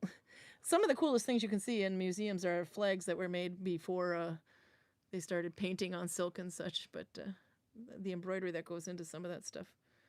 Okay, then... I think I'll give myself a bear while you gush all over Henry VIII's underwear. It's not Henry VIII's underwear. It's his... I don't even know what the hell it is. It looks like Del Monte. Maybe it's a pineapple. Okay. Let's see. Showing off Carl here. Now I've got too many things in my hands. And of course the microphone is too far from my face. Let's see. Where is the alcohol woman? It's under here. Here, you have to hold the microphone. That's because of the gimbal thing. There. Now I can take the microphone and you can take that. And then put the rest of the bag over there. It's in there. There's a beer in there. There's so much. No, you're just blind. Feel for the only thing in that bag that's glass. And it's probably really shook now, too, so... Oh my god, Carl is so blind. Hang on. Do you want me to do it for you? Maybe we should see him, you know, if we can see what he's doing here. Digging in the bag for a beer. There you go! Okay. If I turn off green screen here... somehow. Expecting this thing to be kind of shook up. Yeah, it should be shook up, and I don't know how good it's gonna be. But there we go. It's one of the very few things in the local shop we haven't tried yet. So yeah. Before you kill it, let me show it. Beer people like Albert and Torben want to know. Okay, it's this thing. And my microphone's way down there, but 1664 Blanc wheat beer with a hint of citrus. But it's a blue glass bottle. with citrus in it. I should have called it 1666 instead. Yeah? That's the year that London had both a plague and a big fire, so... There we go. Ah, so water with bubbles, says Torben. What are we drinking? Gin here in Torben's house. Okay, doesn't smell strongly of citrus, which I consider to be a good thing. It's amazing how black that looks on screen, but it's blue glass, so it'll probably, you know... Anyway, but in the bottle it has these sixes, probably 1664, actually going all the way around on the base. How's the pour? don't know if you can see the blue there. There you can see the blue. See, Outer's going to want the bottle now. It smells like unhealthy urine. It smells like unhealthy urine. The skepticalness and look on your face is priceless. I need to paint that. Skepticalness, is that a word? Oh, God, that was worth it. No, there is some citrus in it, yeah. Maybe that's why we haven't tried. This is in the shop for all the time. This whole I don't know. It reminds me of a wine cooler in the shape there. We need to go to Voss and buy beer that actually works. Are you not going to finish that? Drink Oh, up. I'm You've going been to- waiting for I'm about an going hour to to drink finish that. it, so Let's see what Oh my God, says Outer. Torben says, I'm having a Nika coffee gin with a hint of Citadel Moot Green. That sounds like Citadel war paint colors. mhm. So, did you rinse your brush in the wrong white glass? Clear glass liquid? Torben.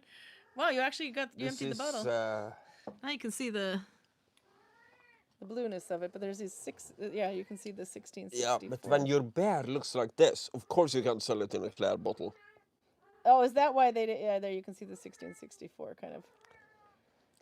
But anyway, I'm going to root offshoots of plants in this sucker. So obviously when the beer looks like it's Nurgle yellow, you put it in a Sanch blue bottle. Are you putting that in layman's terms for Torben? Torben and Albert understands me, Yes. nobody else does. But I did. You were speaking of colors from... But if you sold this on a clear bottle, nobody would buy it. Torben says, oh, yes! Okay, so clearly Carl needs to puke. I'll see if I can do some more green screen thing here. Me enjoying myself. Okay, more pictures. Let's see, gotta get back to the folder. Oh, maybe there's some issues going on with the cats. Okay, it's okay. Then we have this little one that we were talking about before. That's the one with the lamellar and the lacing, etc. And I did take a close-up of that one. We've shown this one in previous weeks. This one looks so tiny, though, so I don't know if a little kid wore it or what. Because I don't even think my thigh can fit in the... Oh my God, Carl, did you just... I wish his microphone wasn't working. Okay. And a close-up of that one. There you can see the lamellar close-up. But yeah, I think this might fit around my thigh. So maybe it was for a little kid. You want to hold You want to hold it again? You just got to keep an eye on the... So, used Warhammer frames with unused parts in them, keep or trash debate. Keep it. Yeah, but why? You can Could you- always kit bash it into something else. Yeah, you were talking about that. Even the What frames. is the kit bashing for those of us who have no idea? Kit bashing is if, say for instance, you have a model that comes with 3 different heads. Yeah, So you choose one head and then you have 2 extra heads lying around. yeah. One thing you could do is to make them look slightly unhealthy Yeah. and glue them to the belt of another model. So it looks like he has decapitated somebody and is proudly wearing the trophy. Decapitated, not decaputated. It's understandable, woman. How do you say cavalry? Cavalry. Yeah, no, I'm sorry. You can also make a whole new model. The kind of limiting thing when it comes to Games Workshop, at least used to be, is the torsos. Yeah, get off my computer, Because cat. you have many different options when it comes to weapons and heads, and so you also occasionally have different options when it comes to legs. Had to kill the cat. But if you buy a collection of, say, 10 orcs, you will only have 10 torsos. So if you are being a little bit cheap and you can either mold or 3D print, you only have to 3D print torsos because you have everything else lying around in enormous numbers. Okay. Because you get extras. So regarding this armor behind you, read the last couple of lines on chat there aloud and then answer them. He's sitting over there. I don't know if you can see him very well. Can you read them, or do you want me to? Is it too? You It sure looks it's like like a glockenspiel turned into a waistcoat. it kind of does. Yeah, this is one thing I don't understand, because there is a type of leather lamellar armor that is popular among Viking reenactors. Yeah. It's mostly fantasy because it's based on some metal lamellar bits that were found in Birka, Sweden. Yeah. So this idea of leather lamellar is suspicious. But at least they made it in such a way that almost all the lacing is on the inside. Yeah. Oh yeah, yeah. I could see that. Here, almost all the lacing seems to be on the outside, or you're just using a comical amount of lacing both on the inside and the outside. And one thing is, if you're wearing armor, you're wearing armor because there is a decent chance that you will be cut, stabbed, or smashed. And a cut and a stab will go right through this lacing. Yeah, yeah, no, it would. It might stop your attack, Yeah. but you have now kind of weakened the quality of the armor. So your next attack might do some serious damage. So Nolvia and PJ had some questions. Nolvia was asking, yeah, the cats are doing something goofy. Nolvia asks, is it leather? And PJ says, is that metal? It's hard to tell in the picture. Well, I can have a look again, but I'm pretty sure this is leather. Let me take the zoomed picture here a second so you can see a little bit better. You might have to zoom even more than I... Fuck knows. No, it'll go into the close one in a second, then you can zoom in. Yeah, just go ahead and zoom in. It'll change in a second. There you go. To me, that kind of looks like metal. I think I see signs of rust. Yeah. No, I believe Maybe the lamellar bits are here. It's got a bit of shine to it, though. I don't think you get that with the leather without painting the leather. I don't understand how this is supposed to work, because it looks like if you stab right over the metal bits. So imagine a spearhead with a little bit of force behind it. What would stop it? If you were an Instagrammer, this would make a great bra. Makes a great bra if you're not an Instagrammer too. Yeah, I You suppose. just need the right person to appreciate it. Yeah, but you can see it kind of continues back behind the lacing, of course.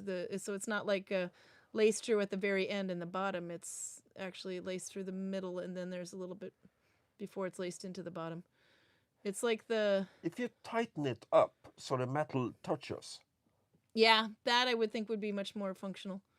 But it does look like they overlap, because if you look really, really, really close, the thread is coming out of the middle of the one above it, but there is still a row of stitching at the base of that row that might be pulled into the middle of the next.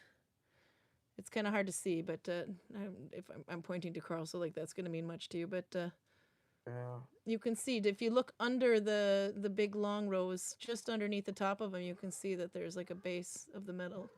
It's so weird, because it looks like an original. It looks like the leather is part of an original, and it actually looked like this. Yeah, But Albert thinks metal too.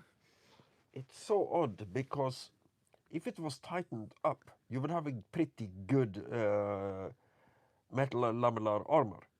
What you have now is something that is almost meaningless. Yeah. Because as long as you don't hit the metal, you're okay. Max says, I had a feeling that the ocarinas or the cojones would appear soon. We could make that work for you. Let me just find them. Don't show off your balls, woman. See if it shows. I'm trying to show them, but we moved them so far out of the way I can't remember. Oh, there they are. Maybe they'll show up now. No. You know what? You can't make them appear if they're not feeling the mood.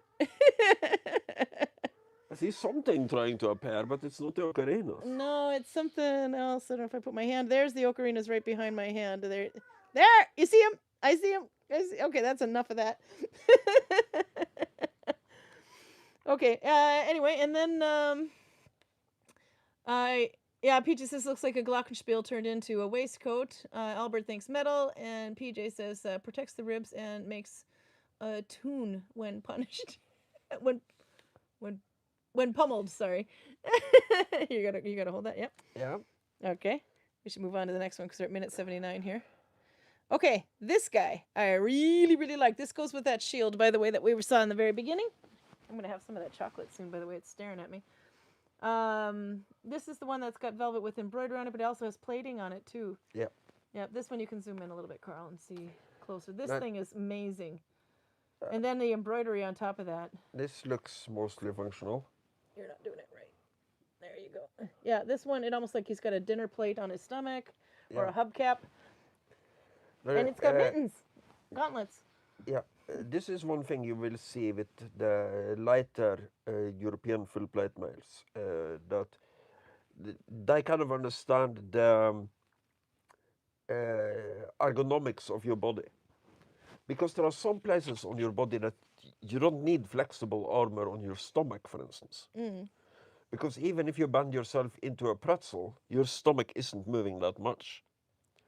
So a stiff plate, or in this case a dinner bowl, is perfectly fine. Yeah, if it's a dinner bowl, you can definitely have some dinner before wearing it because you've got room for expansion. You know, the pot belly. Same with the plate on the top of his chest and his pauldrons. Yeah. The pauldrons are the plates that are on top of his shoulders, or not exactly. They come more, in his case, they're more on top of Actually, his these sleeves arms. look like they might have been laced on. I don't know. The sleeves are detached. Let's see if I can zoom in. I'm not left-handed there. No, I can't zoom in anymore. Okay. Oh, he's even got, yeah, we were so zoomed in that we didn't see the dinner plates on his thighs. Yeah. And I would also assume... And he's got leggings or boot covers, maybe. I would also assume that he would be wearing more armor than what you're seeing here. For instance, he would have a helmet, and... Yeah, there was a helmet. You would absolutely want something in the crook of your arm. It's a cat. Because even a fairly amateurish and light cut right there will open up your main artery, and you die within, I think it is 3 to 6 minutes, something like that. Yeah. Before we go into the detail, just going to catch up. Has he got a bin lid attached to his chest? Yeah, that's what PJ was asking. Yeah, no, that's what I'm thinking too. But it's a very decorative bin lid. Okay, and then to zoom in on those mittens, look at the detail. I love detail work. These look like little teeny tiny rivets, actually. Well, while you are looking at the mittens, I'm going out for a cigarette and looking for some kind of drinkable beer. Okay, then you have to get one of the non-YouTube ones. Okay, yeah. Do we have any more YouTube ones? Yeah, at least one I in thought we there. bought this out of pure desperation. No, we had one Christmas one. We're starting to pick up the Christmas beers now. Okay, I'll not drink the Christmas beer, but anything else, I find this free guy. Oh, you can see the decoration in this picture, but if you look in the very corner of it, though, you can see the decoration around the dinner plate. So the dinner plate on his chest was actually decorated around the edge. I was thinking that was shading. There, you can see around every metal piece, there's a lot of this decoration. A lot of Middle Eastern armor would have verses from the Quran written on them. Where are you going with the microphone, Carl? I'm going to pick up wood and put it in the fire. Oh, okay. Because wood in the fire... You were makes headed in the Siamese direction of the happy. toilet, and I got concerned. Okay. If I zoom in on the dinner plate, I wonder if I can, when it's in this picture, you can't see the yeah, you can. The decoration, but not too the detail, but not too much, but you can see it on the edge of this photo here. Then I think I can zoom in and see it a little bit better. Let's see. He also has hinges on I see there's hinges or clasps on the base of his mitten-like gauntlet there. And it's like a big thumb on this thing, too. It's not like a skinny little thumb. It's almost as big as the other panel. So maybe you could put them on. You could switch hands almost. But all that red is crushed velvet, and then there's a lot of stud work and embroidery in addition. Okay, let's see. What else do we have? Then we can go through the pictures and try to match up the tags and match up which is which. The elephant! This thing is amazing.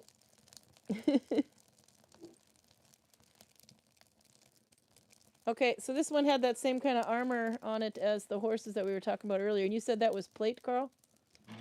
It's plate, chain, and lamellar. They use everything on that elephant. Yeah, they do, actually. He looks like he's got like a big On the top of a trunk, it looks like there's like a place mounted to stick a pole or a spike between his eyes. You'll have to come and see this. It almost looks like a doorbell, but careful you don't sit on the cords. It's a place to put a small banner, but Don't sit on the plugs. Move the plugs before you sit, and then I'll show it to you. Okay. I would guess some kind of pluming, feathers or something like that. Oh yeah! I could see feathers being in that thing.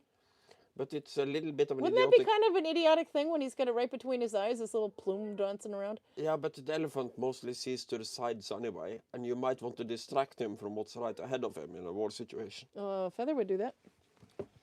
Here, little elephant. Let's see. Cigarette and bear. Okay. All right, let's go to the close-up. Oh yeah, you can see those trunk spikes and the base in the front there, under the glass in the front that we were showing a couple weeks ago. That would fit on to the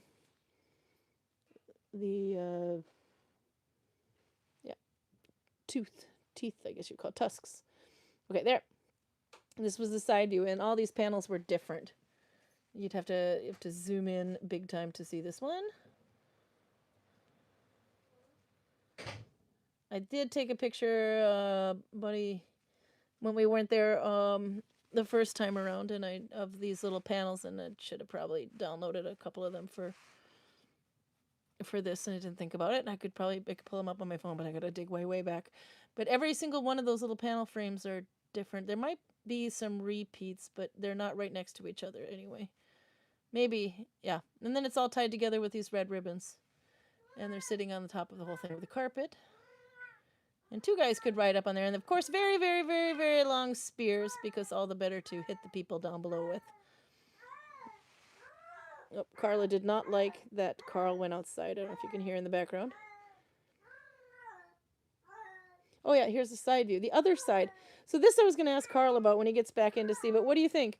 What do you think the reason is that one side of the elephant is heavily armed and the other side has just a little bit of paneling on it?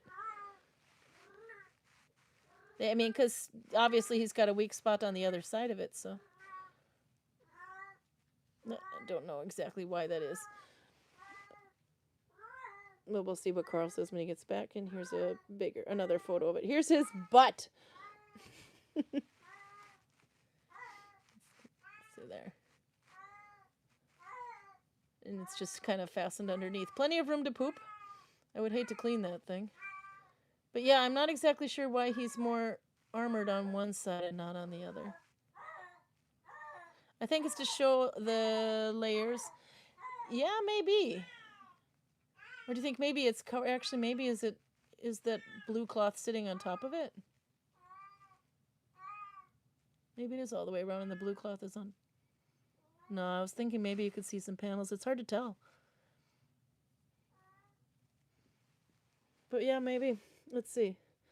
I can try to scroll way back up. I don't think I'll be up. Yeah, that's going to be some serious scrolling, but since we got time before Carl gets here. No, actually, never mind. That's going to be a bigger pain in the ass than I thought, because I'm in a folder. Okay, Carl, we got a question for you, or at least I do.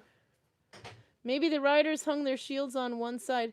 Yeah, but why? Yeah, that's the thing. But why would they do that? Why would they expose one side or the other? Did you take your microphone with you? Oh, no, you left it here. Good boy. Okay, come here. Put your microphone on and answer a question for me.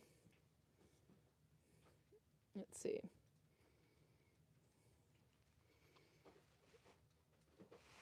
Oh, he's digging for beer. Any other theories, by the way?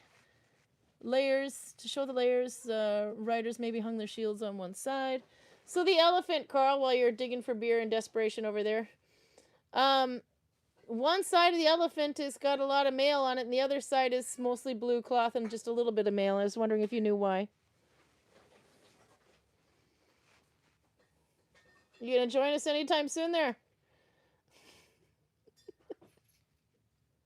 We might need a cat timeout. I don't know if I can.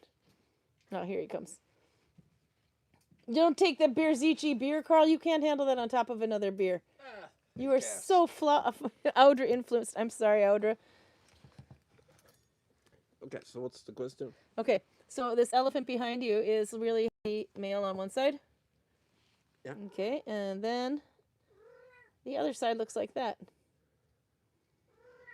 Why would he, you have to hold this so you can see. Why would he not have, why would only the male be on one side? There's somebody, Albert thought maybe it was to show the layer. Torben says maybe the shields are only hung on one side.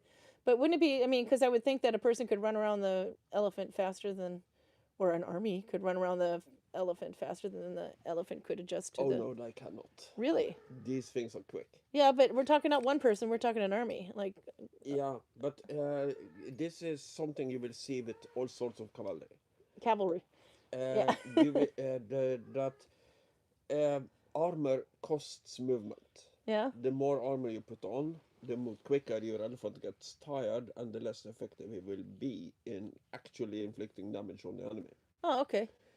So, to take the Norman knights for example, they have their kite shield in their left hand. Let the man drink, Karen. Okay, Torben says you have to drink. Yeah. The left hand with the kite shield protects very well the left side of the horse. Yeah. It does diddly squat nothing at all on the right side of the horse. But this is less to a lesser degree true for elephants, but generally speaking, cavalry cannot just trample through infantry.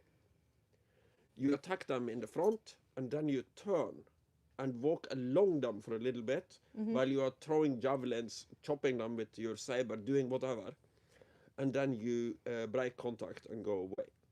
So the side that you, if your elephant is more armored on, what was it, the right or the left side? It looked like it was the right side.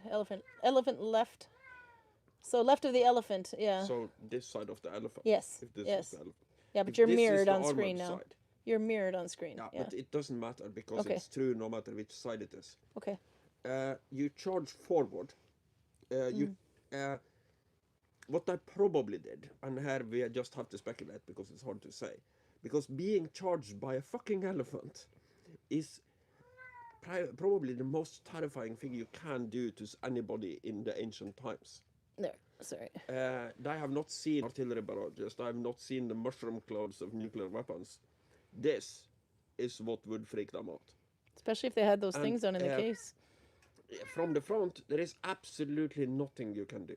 If you are the one this guy is coming for, you can't really defend yourself in any meaningful way unless you have a cannon.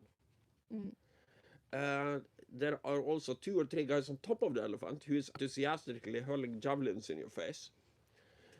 So in this situation, it makes sense to run away. If you do that, you break the line and the elephant will continue forward. If you stand your ground, the elephant will kill you in the most spectacular way it can come up with, which is probably standing on one of your legs and ripping the other one off with his trunk. Or something evil like that. When the elephant loses momentum, when you can't push it forward anymore, you have to turn it. And then you turn it with the armored side against the enemy, because now is their chance to kill the elephant. Yeah. And again, now you have to protect your elephant by throwing javelins enthusiastically into the face of the enemy, and then get your elephant away from the enemy before they put a spear up its butt. That, by the way, what they are holding. I was thinking, is that spears, but maybe they're javelins?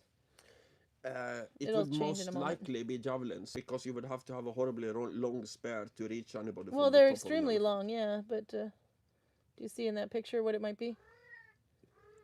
There's another angle. Let's see. I think you can see it in this one too. Yeah, that's just one faced upwards, though. But this would reach a man on the bottom, but I would think that they That's would the same have one, yeah. some kind of missile capability from the elephant. That could be anything from hand cannons to crossbows to javelins. Torben says, wild elephants will stop charging if you stand your ground. All right, tell that to this guy, Torben. Which guy? It's changing for a little second on the screen there, but I changed it. There you go. He's coming right at you. He's got those spiky things attached to his tusks that's in the glass. Go ahead. Stand your ground, Torben. Actually, don't they kind of swing their head side to side and knock you over? Not try to spear you? The elephant would be trained to kill. Oh, okay. That's the thing, because it's unnatural for an animal, particularly a plant eater, to just fight somebody. Yeah. Or to go directly up to somebody who is clearly trying to kill you. That would be a dumb thing to do for any animal. Yeah. But there is a trick to training them. Okay. What's your trick for elephant training? I've never trained an elephant. So Torben says it's not a wild elephant. I wouldn't know. No, exactly. It's not a wild elephant. It has training. It is basically a weapon of war, so to speak. It knows what I wouldn't say it knows what it's doing, but the people training it knows what they're doing. So there are two types of war horses. You have the heavy and the light ones. The light ones are very similar to the horses that bullfighters use to kind of get the bull angry. And what they think in their head when they are messing with the bull is that they are having fun. They're playing a game. They can run about as quickly sideways as they can forward. They are amazingly agile animals. And they are probably trained pretty similarly to how a light warhorse would have been trained in the medieval times. The heavy warhorse and the elephant are different animals altogether. But most likely you're kind of using the animal's natural aggression to train it to... We are just doing the same thing that you do when you are in heat and you want to bang that one. You have to fight that guy first. Come on. I know you can do it. Is that why Carla's being this? No, she's... I don't think anybody tried to war train the Siamese. They don't think it's possible. Maybe Jay, he's got a couple of Siamese. I think he could have tried. Well, to be an effective weapon of war, you have to be a little bit bigger than this. She's like a really tall rat. Okay, let's go on to another one here, though, because, yeah, this one was another amazing one. It's similar to that red one that we're looking at with all the extra, with the dinner plate and stuff on it. There you go.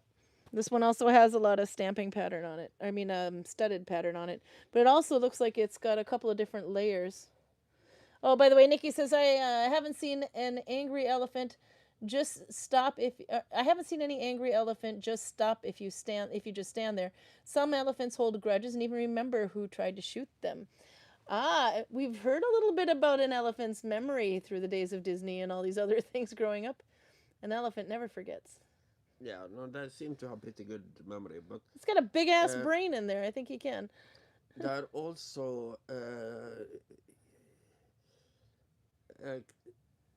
they're also protective, and a male elephant can be pretty aggressive. I've seen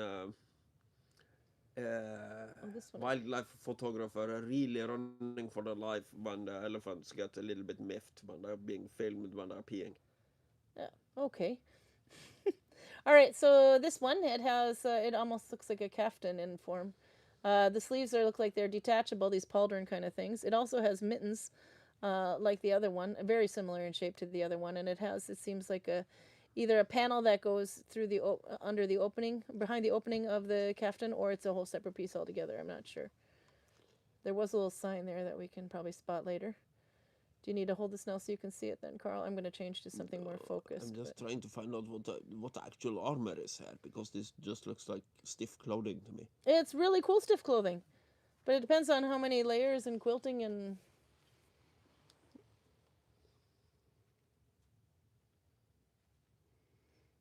Let's see. Are you ready for your close-up, Mr. DeMille? It's hard for me to say. Look at the detail.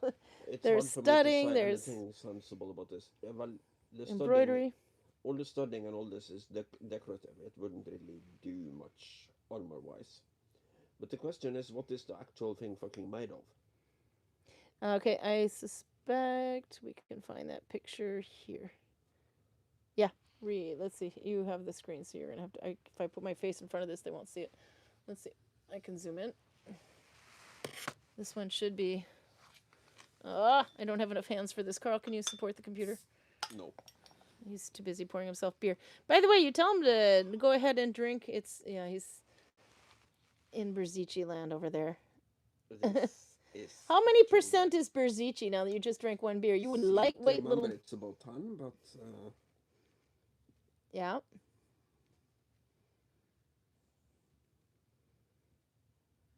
how about I just drink it and then we do the mathematics afterwards? I don't think you can do mathematics after you drink that. Okay, so this armor. Oops, I have to say this patterned armor, Indian by the way, Rajashan, 18th century. This padded armor has an outer covering of black velvet and is studded with brass bosses and nails. It is designed to be worn on horseback. The style is derived from earlier Mongolian pattern armors. The helmet is lined with blue velvet. We saw this in the earlier. I don't think I have a picture of it for this one. This helmet was made in Jodhpur. I can't read that too closely. And the decorations is not so fine as that produced in Lahore. The fine budded male aventail. It's a little hard. Oh, wait there. I can zoom in a little bit now. Aventail, it's the armor that hangs from the helmet. Ah, okay. Has a trellis pattern worked in the iron and bead links. The arm defenses are decorated in gold kuftgari, I think, and the hand defenses are decorated with gold embroidery and spangles. The gold Nagari inscription notes that they were made in, oh my god, I can't pronounce that, something Delhi. Body armor lent by by His Majesty the King. Helmet and arm defenses presented by East India Company in 1851. But that tells you a little bit more anyway about the. So, this was 18th century, right? Oh, there's some more written on here. Yeah, here, why don't I read all this stuff from Nikki first? Oh, wait, no, they're going on about elephants. Torben and Nikki are going to take on an elephant, and we'll see which one comes out alive. Okay. To quote the safari guide, my mother and stepfather on Serengeti, don't run, you'll only die tired. Nikki says the armor is more pretty than... Okay, now we're back onto the armor. Okay. Nope, she's back to African elephants. These are elephants in Kenya known for aggression. Okay, I guess the initial point is to respect the animals and don't piss them off. That's actually a pretty safe assessment. Yeah. Okay, but anyway, she said this armor is more pretty than traditional army browns. Bring back the pretty stuff. See, Nikki's on my side with this, even though Carl's looking at me like I'm on drugs. The problem is timing here. Here, hold that. This armor would probably be pretty useful 100 years before it was made. Yeah. But when it is made, it was 18th century, right? Yeah, I think that's what we read. And the armor itself was gifted by the East India Company in 1851. Yeah. Yeah. These are the guys you're fighting. Mm-hmm. They're not wearing armor. They're wearing a tropical helmet, which is basically boiled linen and does almost nothing against Actually, this anything. one you can see the helmet on there. This is the one with the really fine chain. I'm talking about these guys. I'm talking about the guys Oh. that are fighting. Sorry. Okay. These are English private contractors. Their primary weapon is the brown bess, which is a musket. Yeah. Is there anywhere on this thing I could put a musket ball and not kill the guy inside it? Maybe if you have enough money, you don't have to fight. Because he looks like money in that outfit. East India Company is here for your money. Yeah, this is If true. you will look rich, they're more likely to show up than if you look poor. Yeah, okay. Well, they look very rich in that outfit. Okay, then there... Yeah, is there anything more you want to say on that outfit? No, it's out of the timeline. This would be honky-dory in the year 1600. Yeah. In the year 1700, you should start to worry. In 1750, you should start to panic. And in the year 1800, you're fucked. Okay, you ready for the next one? Because time. This one. This is actually kind of a scale mail. I'll zoom into it a little bit closer. There, you can try to zoom in on the screen, but I haven't, oops, sorry. There. You can see these little leaves, sort of. Yeah. This is very cool. This is so cool, yeah. Can you imagine the time that it would take to make this? And yes, the next one's going to be I also imagine that this would actually kind of work like armor. But holy fuck, it's going to be heavy. Yeah. But it's kind of like scale. I don't know if that's actually... And it looks like scale mail, yes. Let's zoom in. Look how cool. But yeah, those look like little metal tabs. It's almost like you took a whole bunch of bottle caps, hammered them down, and then stuck them together like fish scales. And the scales are overlapping, so there Yeah, they is are. no there is cuts here. You have to kind of touch the actual metal. Yep. The problem is that the metal looks like bronze, not steel. So it's heavier and less solid than A picture on this. We just have to find the right picture, the right tag. it might be gilded or it might be steel that is just made to look cool. Yeah. But it looks so heavy.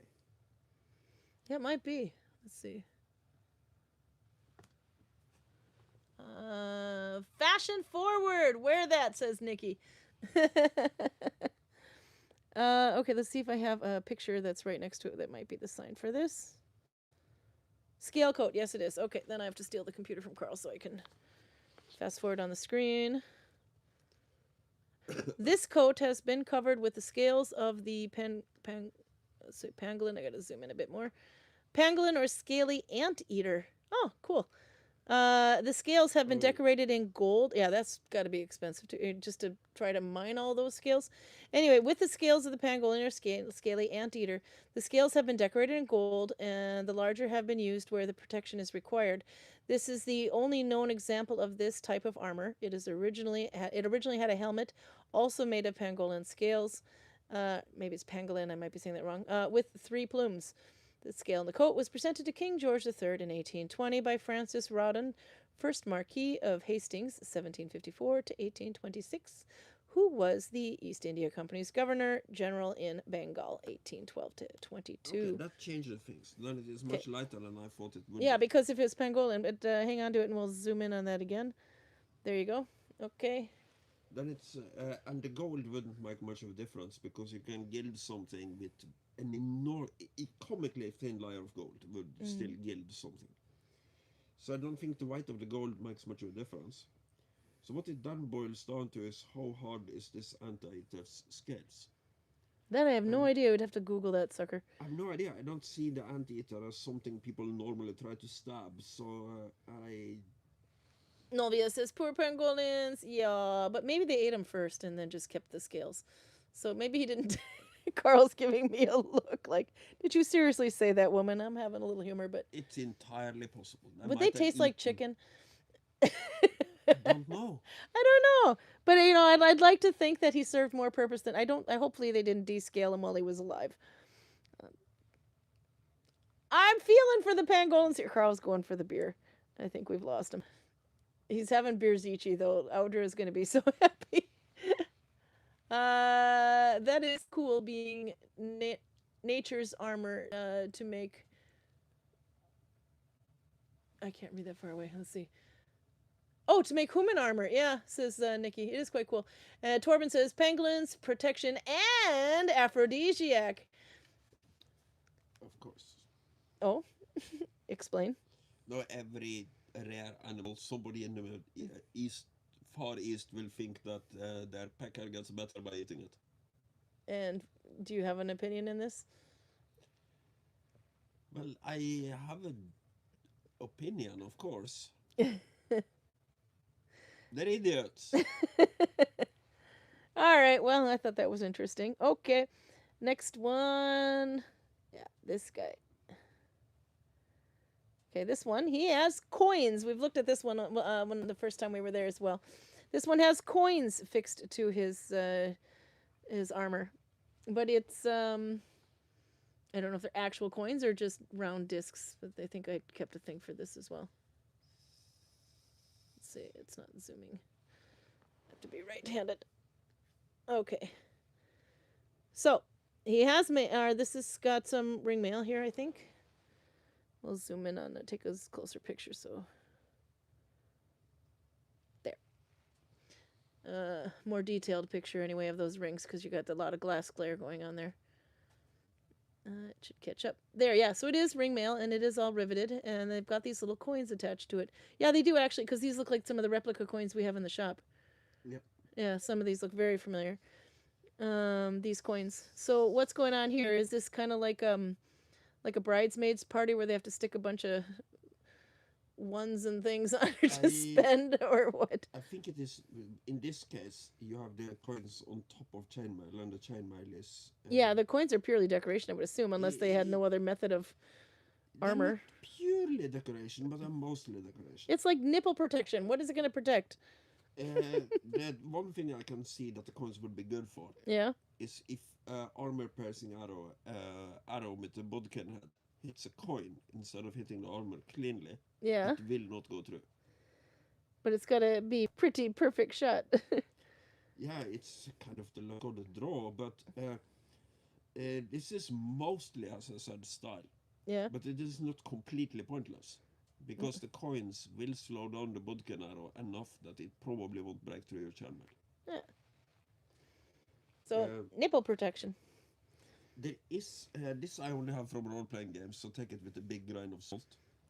But there is supposed to be a type of armor called Byzantine. PJ needs to sleep. Night, PJ. This is from the Byzantines had a type of coin that was called a Byzant, or called a Byzant by foreigners. And apparently it was a big gold coin with a square hole in the middle. And people like to tie it to their armor because it gives this tiny little bit extra protection. As PJ said, the coins will protect against pinpoint accurate arrows. Pinpoint accuracy arrows, yeah. In case they pass a vending machine, says Nikki. Walking money bank in case they pass. Yeah, we are running. Also, as I said about the Vikings to most of our tourists, Vikings don't have bank accounts. This is So they would mostly wear all their actual wealth in the form of jewelry. Okay, I'm not sure if this is the right sign. I have to zoom in. It says male armor. The fine male shirt has a diamond pattern worked in brass links. The front facing is applied over the mail in red silk. The cape is of riveted mail lined with red velvet. No, this is not that. Attached to the mail. Oh, no, this is. Attached to the mail are numerous talismanic discs, some brass, some white metal alloy embossed with calligraphy. The helmet or top has a low circular rounded skull which has 3 tubes, and a sliding nasal. The decoration is in gold overlay, Koftgari again. The fine mail curtain is made of butted iron and brass rings in a zigzag pattern. The 3 plumes are made from silver gilt ribbon. I don't know if you can see the helmet very well in that photo, but we'll try. Okay. Yeah, you should never underestimate superstition as a motivator for doing Oh, you can things. kind of see the plumes up there. Uh, But we did look at this when we were looking at helmets. And there's this nice little bow that you can tie in the middle. But yeah, I didn't realize that nose plate slid down. it Sliding looks- nose plate. It looks to be, you've seen it on many of these helmets. Yeah, It we saw looks some to last be week. possible to shove it up. So yes, obviously you have to go slide it down too. Yeah, that's what it was written as. It's the sliding plate. This feels... The fees just keep going up. Or for parking fees for your elephant, says Torben. And then Nikki says, yeah, the fees just keep going up. All right, so Torben and Nikki have come to agreement on the purpose of the elephant. Okay. All right, and then we had... Okay, so this red guy... Oh, yeah, no, here's the helmet, by the way. There you can see the helmet with the 3 plumes. I thought I took a picture of that. And look at the fine chainmail on those things. The rings are really, really fine little rings. And they were all riveted as well. I think I took a close-up of that. But in this one, you can also see the detail in the stamping on the slide. Oh, now you can see the police slides really well. And there's like a little clasp at the top there on the brim of the thing where he can lock that sliding piece into place. But I noticed that it's got like a leaf at the top and on the nose. So if you slide it all the way up, you have this decorated plume thing too.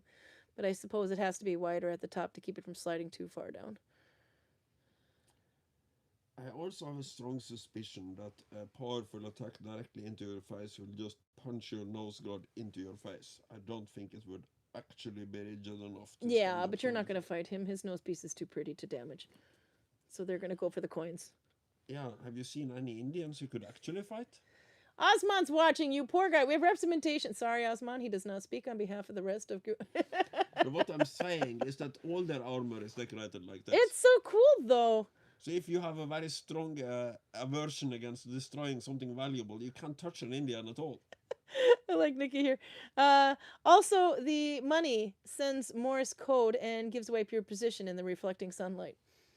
That must look really cool in the reflecting sunlight. Oh, All these little coins. nobody cared about that. Everybody wants to look as fancy as possible on the Oh, he's battlefield. definitely fancy. He'd be glincy. It's kind of bizarre, but actual camouflage wasn't really a thing until the First World War. You have kind of vague attempts, like the British riflemen that wear green uniforms, but I think that's more of a coincidence than they are actually trying to blend into their environment. They just think that looks sexy in green, I guess. Mm. But in the First World War, not being seen turns out to be such a benefit that it is amazing that it took the most of the war before the French discovered that they shouldn't be wearing their blue pants anymore. Oh, I think. Okay, so I'm not 100% sure because I seem to be missing a complete photo. But this one here, the guy with the dinner plate on his stomach, I'm not convinced that it's the same piece, but it looks strongly related to these pictures. So the guy with the coins pays for dinner and he serves it. No, it can't be. This is the one with the diamond chainmail. So what is this guy wearing? Does he have diamond on it?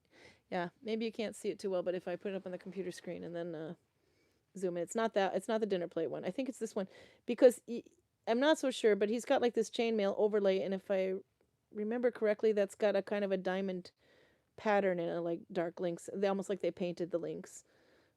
Some of the rings black and some of them regular color. But okay, anyway, so I'm not sure if that's the complete one, but now we're talking shoes. But this one, he also has chain pants, chainmail pants. You can kind of see them at the top there. And in this picture here, you can see the diamond thing I was facing. You can see the kind of diamond print. You can see him in the pants. You can see him in this detail here. By the way, I think all of those are riveted. Oh, maybe they're not. Are they riveted or just flat rings? I can't tell.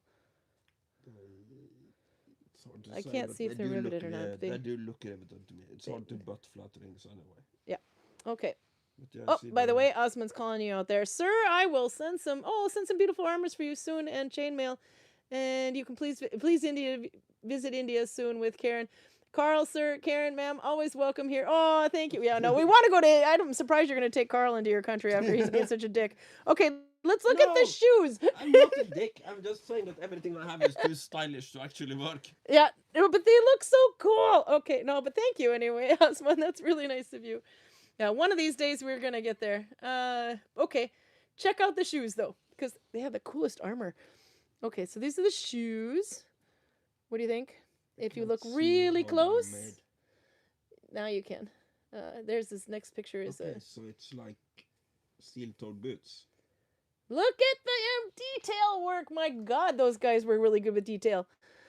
I mean, just that my eyes can't even do that kind of work. I have to have serious magnifying glasses and things to be able to see that. But look at all the detail on there. Karl's just kind of seeing double. There's sequins. All these little sequins sewn on. And all the stitching. Yeah, this is why we're looking at that. This is why we spend so much money on the Asian floor. Or I do anyway. It's such cool Time, stuff. woman, not money. It was Shoes! They're epic, says Nikki. Yeah, no, see? It's shoes. Every girl likes shoes. Yep. So there you go. Click your heels 3 times and see where you end up. So And say, what there's does- no place like India. There's no place like India. What does Holger use to bait his slave trap? Shoes. Baby Of course. shoes. Because No, he tiny said that shoes are even He cuter. used to use women's shoes.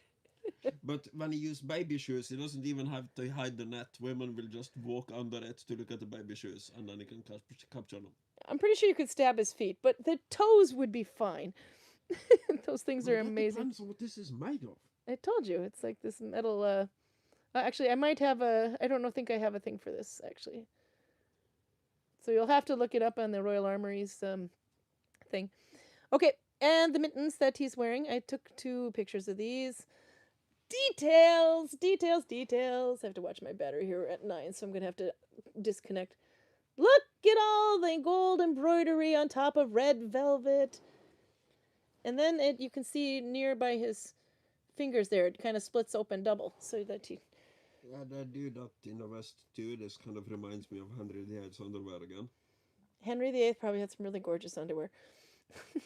No, that was not the underwear, by the way. I think that was a so, flag or a since they crest. Killed half of the people who ever saw it, probably. But look at the detail. Okay, and then there's another view of this. This is the other one. But the velvet is pretty good, pretty well intact on these pieces. They're absolutely stunning. Yeah. And then it's next to that really. That's some really fine chainmail behind that. I know. That's what I was telling you. The diamond chainmail is like really finely done as well. So I wasn't sure if it was riveted or not, but it's so cool. It almost looks like argyle, but it's absolutely cool. I would say it's probably riveted, but I can't say for absolutely sure. But I can't see how you would butt flat rings. No, I don't know. It'd be pretty tricky to do, but it looks. I don't know how they would do it. So I'm not sure if they're riveted or if they're. Yeah, that's true. How would you butt the flat rings? But look at all the embroidery. Oh my god! And they did this with gold. It's just. I don't know if you can see if it's gold wrapped on there like we saw in the other picture. But it probably, at least the floss anyway. But it might be some silk. So we'd have to look this one up. I don't know, but that thing is just. I mean, even the metal has all this detail on it in there, up by his cuffs. And this actually does kind of serve a purpose. Did they have chainmail socks? I don't know, but those things went pretty far down his shins. There are Those chainmail, what looks like long underwear with full that goes entirely around your Well, the pants on this one, I didn't take a picture of the pants, but you can see the. Let's see if I go back here. like There, a you can stillongs see to you them. can see how far down they go. These are the pants. It's on top of this silk. It'll catch up to you in a second there. Crab hands. I like that. Look how far down they go, though. I mean, Yeah. and they almost look like they're kind of buckled up under the silk there. But yeah, and these are chainmail pants. I don't know if there was a crotch or not. It was covered, so you know what I mean. If it opens up or if it's actually all the way up with the drawstring pajama bottoms, but and then with that silk underneath, it looks super comfortable. Now the crab hands armor actually does serve a purpose. I mentioned many times before. Oh, the crab hands, yeah. Italian swordmaster Fiore di Libera. Yeah. In one day, he won 5 duels to the death, and he specifically says that I wore no armor except for gloves.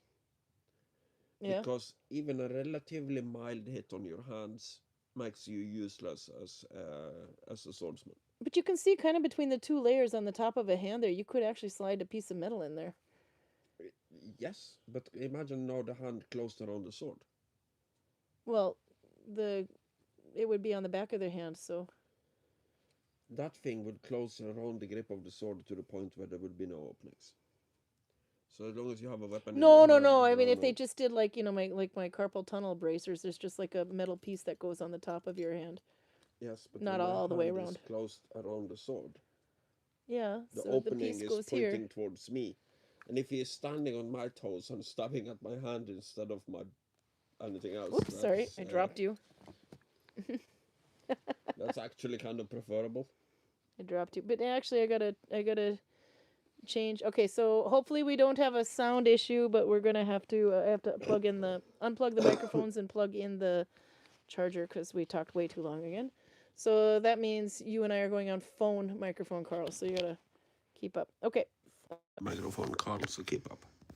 Yep. that's it. So hopefully they can you still hear us? That means the microphone's only working straight ahead. Are we coming through loud and clear? Yeah, it'll Or take do a we second have for to do them the to catch Viking up. charades thing again? I don't know if it's Viking charades, and we just start typing and say goodbye. But what does it say there? Can they still hear? Because I had to switch. Yes, they can still hear. Yep. Okay, good. All right. Hand me your microphone so I can turn it off while there's still battery on it. Because that's not doing anything for you anymore. How long ago did you lose your microphone? Well, luckily they were still able to hear you. Maybe it's a good thing they couldn't hear everything you said. I didn't say anything. No, Osman's. You insult India, and Osman's going to send you a present. I did not insult India, good. woman. Good. Shame on you. Okay. Let's see. I'm swinging the camera all over the place. Let's go to another photo. We don't have too many of these left now. Yep, more horse. This one. Okay, so it looks like a paper mache horse, But this is that same type of thing that it's like little leather scales, actually. Look up close. That's what you can see. There's a bunch of leather on that little scales, and they're all like tied down with one little dot on the front. So it's like a long strip of leather that has these little shingles cut out of it. And notice the thickness of this leather. It's very thick. Yeah. Yeah. So now we're into leather armor. It actually works. The problem this is is for that the you horse. need a horse to carry it. Yeah, because it's got to be heavy. Look at all of it. I mean, every single one of those rows is what we just showed. If I zoom in for Carl, there you can see. Every one of those, you can barely even see the rows on there, but where I took the picture was zoomed in at the front of the horse, under the neck. On his chest is where I zoomed in, like that spot there. Anyway, I can say nothing sensible about where this is from. oh, it's on the Asian floor. It's somewhere in that area. Yeah, but where? I might have a picture of that. What does this one say? Horse armor. This example of a series of horse armors were formed in hardened leather. No, okay, this is the one. Let's see. Take away that text so I can see. There we go. This is an example of a series of horse armors formed of hardened leather, which were preserved in Rajasthan. The Mughal cavalry protected their horses with different types of armor, including mail and plate, quilted fabric, hardened leather. The provisions of the horse armor was very important in warfare, where the bow was the most important weapon on the battlefield and the horse was the most common target. That kind of goes a little bit against what you were saying, that you wouldn't want to damage the horse. Yes, but I was talking about knights and samurais. Yeah. Because I kind of have a code of honor. If you're just trying to basically save your civilization from being taken over by somebody else, Yeah. and the Mughals are kind of unique with them being Muslim and everybody around them are Hindu, that would be a whole different type of warfare. It would be like the Crusades.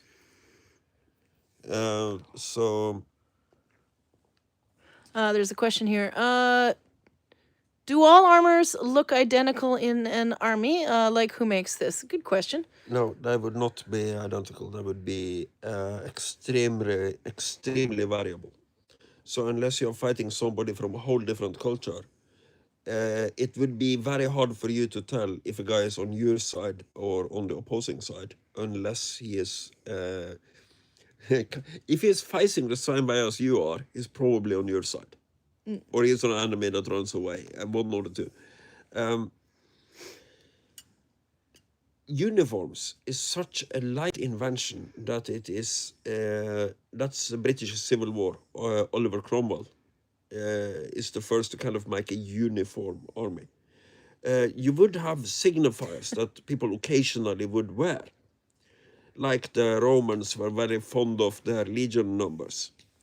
But if you see somebody dressing and fighting like a Roman legionary, and you are in the Roman Civil War, it would be very hard to say if he is supposed to be on your side or the other side. Because he would have the same language, he would have the same culture, he would have the same uniform, same equipment. And the same is true if a Viking is fighting a Frank. They would be, the equipment would be indistinguishable. So the thing that kind of separates them is language and possibly a religion. So you would basically have to, if you are confused, you would have to wait until you hear somebody speak to know if they are on your side or not. By the way, Torben seems to have had too much gin. He says, I hope Citadel drowns in their own glue. I don't know what happened there, but I'm looking forward to the photos later. I think he has had too much gin. No? I think he has had too much Necron. Necron, yeah. Okay, so if you don't know, Torben is making Necron figures, or assembling and painting and everything. Necron figures from Warhammer. And Citadel is the company that makes the kits. Yeah. And at least according to him, and I believe he's probably right, they are notoriously difficult to put together. By the way, the question about the armors was not do all armors, I read that wrong. Do all horse armors look identical in army? Did I ask that correct the first time? Or does that change your answer a bit? It would be the same for that. Okay. with some very few and far between exceptions, you are responsible for your own kit. So if you are rich enough to bring a horse to the battle, it's up to you how you protect this horse. So Sorry, I was the reading chat. best armor you could buy is probably what you would put on your horse. The horse is a serious investment. Because these are the horses were actually the main target. But I suppose Yes. you dismount the guy, and Now, if you don't need his the horse, guy is so well protected that it is hard to kill him. yeah, If you don't have any compulsions about doing it, killing the horse is much easier. yeah, And this is kind of light, historically speaking. So things like heavy crossbows, hand cannons, and even guns actually do exist. It's just that the guy on top of the horse might be well protected enough to stop a musket ball. His horse isn't. And if you get him on the ground, you can claim ransom for him. You can take all of his equipment without destroying it. You can do a lot of dark and disturbing things to him. Oh, enjoyable. Speaking of dark and disturbing things, Albert is onto something. I don't think it's the gin. He thinks that maybe the glue fumes has gotten to Torben. Also entirely possible. Now, if Torben had llama slippers on, I mean alpaca slippers, I he would be almost put safe. fire to my pants with... Oh, there's a story here. Go Warhammer ahead. glue. I wasn't aware of this, but when it gets in contact with some types of textiles, it Yeah, oh, yeah. produces heat Yeah. like crazy. So I was gluing... I think I had 200 goblins that I had to put It's together. polyester, isn't it? Yeah. Anyway, yeah. Go ahead and continue. No, I'm monogamous. Oh my god. Oh my god. And I drip a drop of glue onto my pants, and I don't notice until all of a sudden it feels like somebody is trying to put out a cigarette on the inside of my thigh. Mm. And then I reacted, you could say. That's how I get your attention. I would strongly recommend against it, woman. But yeah, you would absolutely have my attention in the worst possible way. Okay, and I think that might have been oh yeah, this was either the armor or the horse. I believe this might be on the horse, but it looked like, yeah, it is. It's on the. I think that I don't know if it's on this horse. Let me double check. Go back one.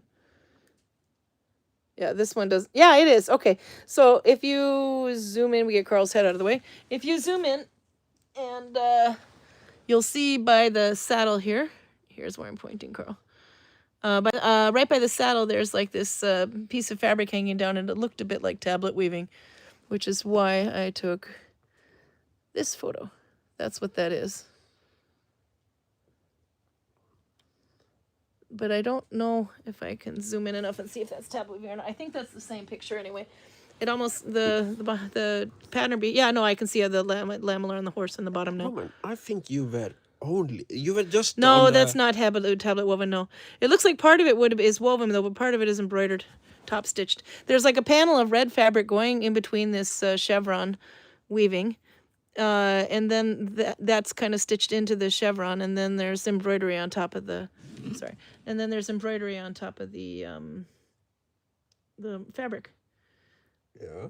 Yeah. Why are you insulting me now? I like textiles. Look how cool. Yes, but I kind of get the impression that you were only on the top 2 floors, and then you just went down to say hi to Henry VIII, and then you went back up there. Look, I was done with gladiators in 1 hour. Then we were there for 2 days. For nothing, but you have the whole tournament floor. You have the Yeah, but I saw that the first time around. Romans, the Spartans, the Greeks. All those gun photos we took, that was done on the previous trip. This trip, it was like, okay, I saw the gladiators. Fuck you, Carl. If you're not going to tell me what to take a picture of, I'm going Asian.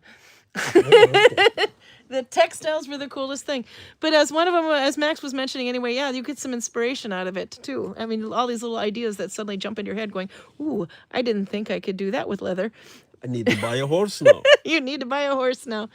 No, but even just the knot work on it looks like part of the saddle. Yeah, this is just below the saddle. This is the stirrups, actually. I believe the stirrups were hanging from these bands going down. It's the You can see it again on that one. So that long one going down that's holding up his stirrup. That's what that band is. So you have to kind of like zoom in and you can kind of see it there. Nikki says, seems to me that England had an awful lot of other nationalities treasures.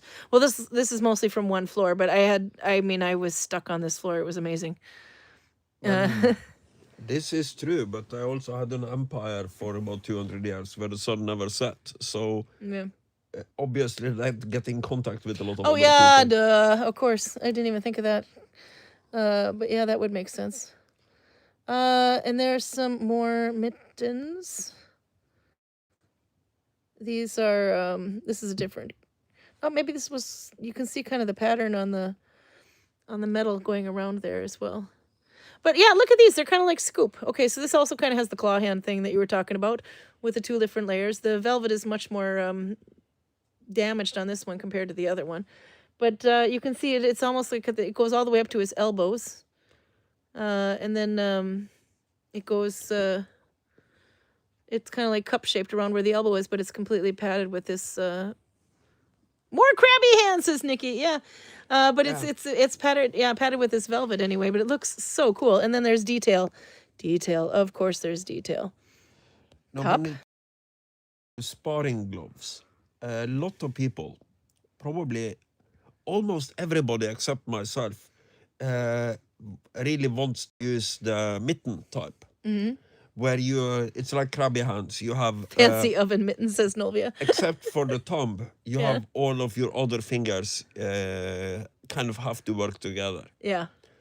The reason I'm using fighting gloves with articulated fingers is just one little thing I really like to do. Yeah. Oh, I have to show Carl. When I'm holding a shield, I don't know if it shows your weapon too well because you know the green screen thingy going on. There you go. Yeah. I can hold my skarmasaks inside the shield like this. The green screen thing is kind of fucking this up.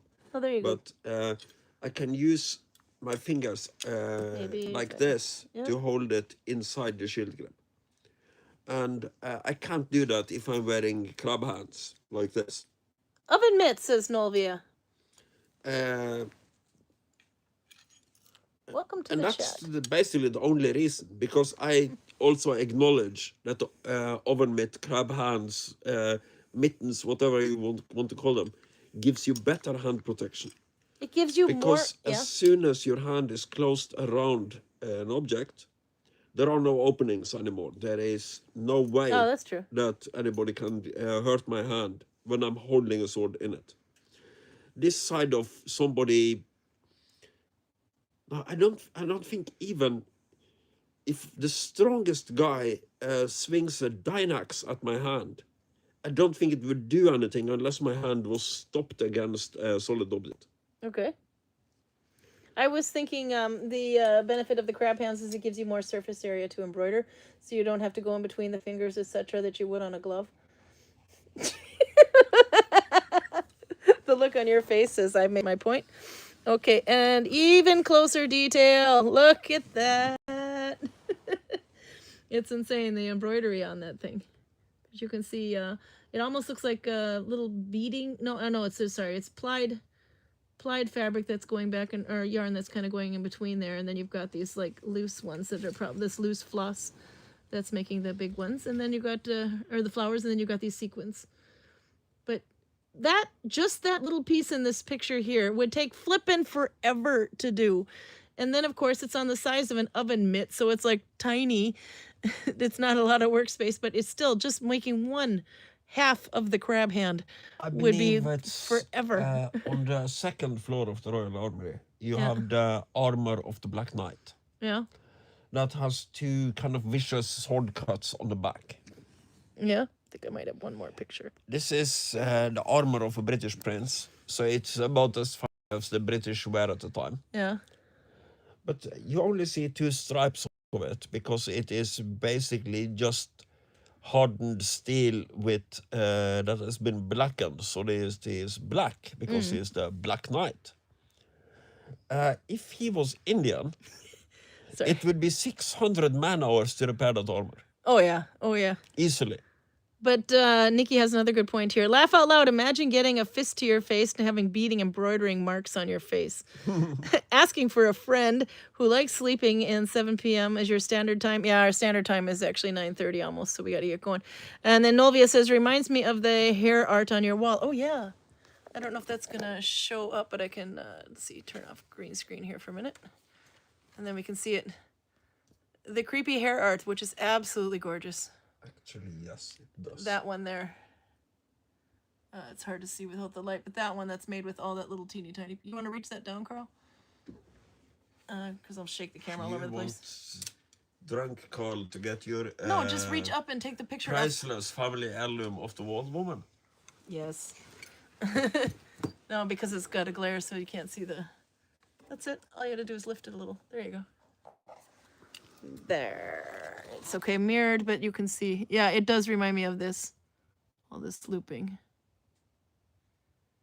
But it's as far as we can tell, it's hair wrapped around a wire, where some of it is pulled tight and some of it is not, and it makes that kind of a looping position. That whole thing. Beautiful heirloom. Creepy as hell. Made out of dead people's hair, but God, isn't it gorgeous? Okay, I wish it would have had kept the colors a bit more though. I don't know if it's been daylight or whatever, but Please tell me it's just a head hair. Seriously, how long do you think their pubic hair is in that family? I mean, we've got some pretty impressive genes in our family, but do you have something you want to tell? Know. I'm so sorry. Okay, let me put this picture down and see if I have any more, because I think we gotta get going. We're at 9:30. And we've been going on forever. Let's see, green screen. Back to the folder. No, I was just, oh yeah, here's some more tags. We can look at the tags. Okay, so I don't know which picture this goes with, but there's a good chance it goes with the last one. Did you unplug me? No. No, not on purpose. Under your butt. No, it's still charging. Okay. Armed defenses, Indian Lahore, early 18th century. These dastana are decorated with bands of gold kafgari. Their quilted cotton linings are covered with brown velvet, and the fabric hand defenses are covered with sequins. They were, by tradition, the property of Maharaja Rajit Singh, 1780 to 1839, the greatest ruler of the Sikhs. Considering they're saying with brown velvet and cotton, this one was, I'm not exactly sure if that would have been these, but it looks like it could have, yeah, that could be brown velvet, yeah. It's not as red as the other one. So that could be what that was. It looks actually kind of like the card placement was in the right spot. Okay, and then we had another tag. This one, Fortress Turban. Oh, we already talked about the Fortress Turban. Oh, yeah. That was yesterday. I think this one is also last week, I mean. This next one, as soon as it shows up on my computer screen, we can read it. Yeah, we had read this one before. The Akali Niyang immortals are an order of fierce religious warriors. For centuries, they have acted as defenders of the Sikh faith and community and are well known for their dedication, courage, and martial skill. But that one we talked about. With Fortress Turban. Yeah, that's this one, if you remember it.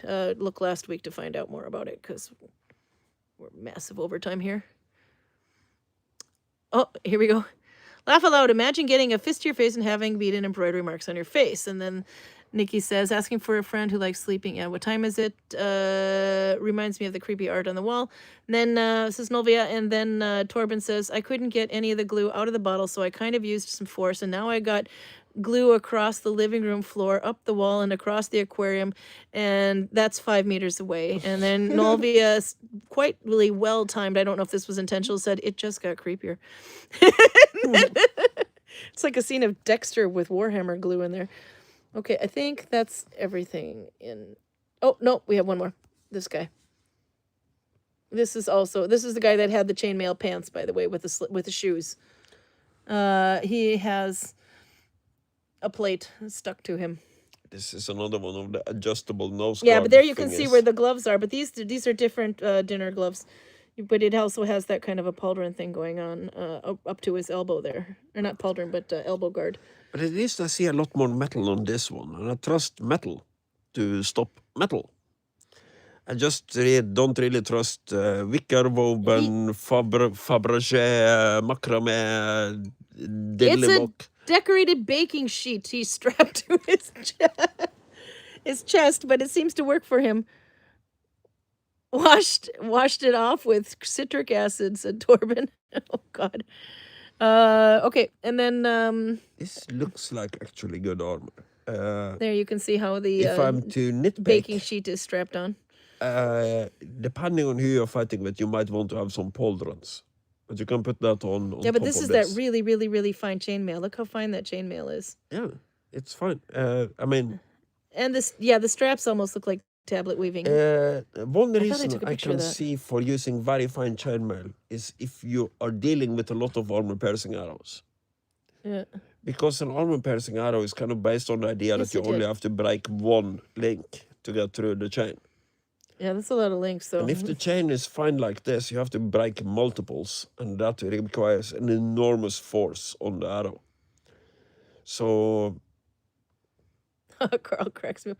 Okay, so look at on the left side of your screen here, there's the strap that is holding the baking sheets together. That strap, if you look closely enough of it, looked like tablet weaving. This is the one I thought might be tablet woven.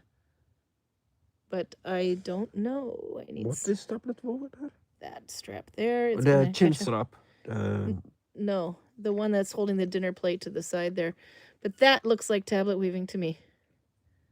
It also has a backing on it, a red backing, but you can see that the weaving is sewn to the backing. But that to me looks a lot like tablet weaving. So I don't know, jury's out on it, but Wouldn't it be the macrame and embroidery is the woo-woo of armor. I totally agree.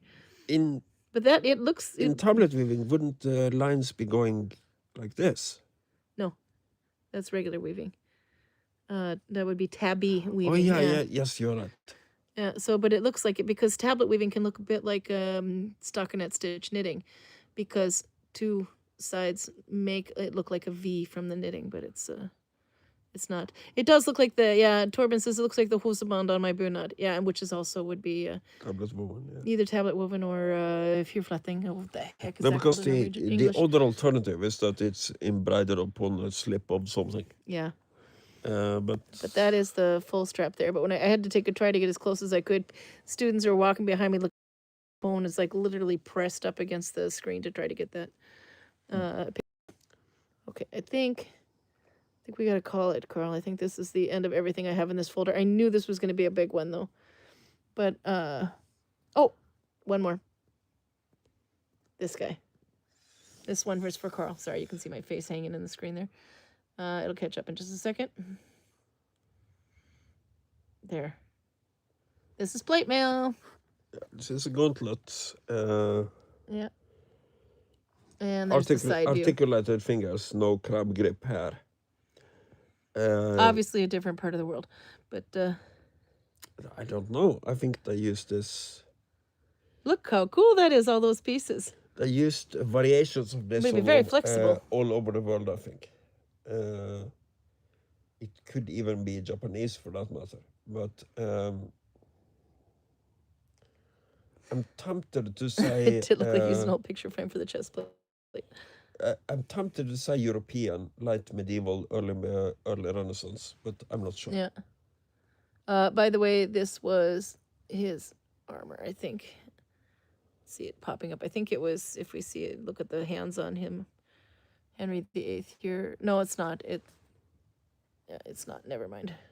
I thought it might be his, but it's not the same. I really got to zoom to see. His armor is tournament armor. So, yeah, but it was probably on the same floor, considering the pictures were close together.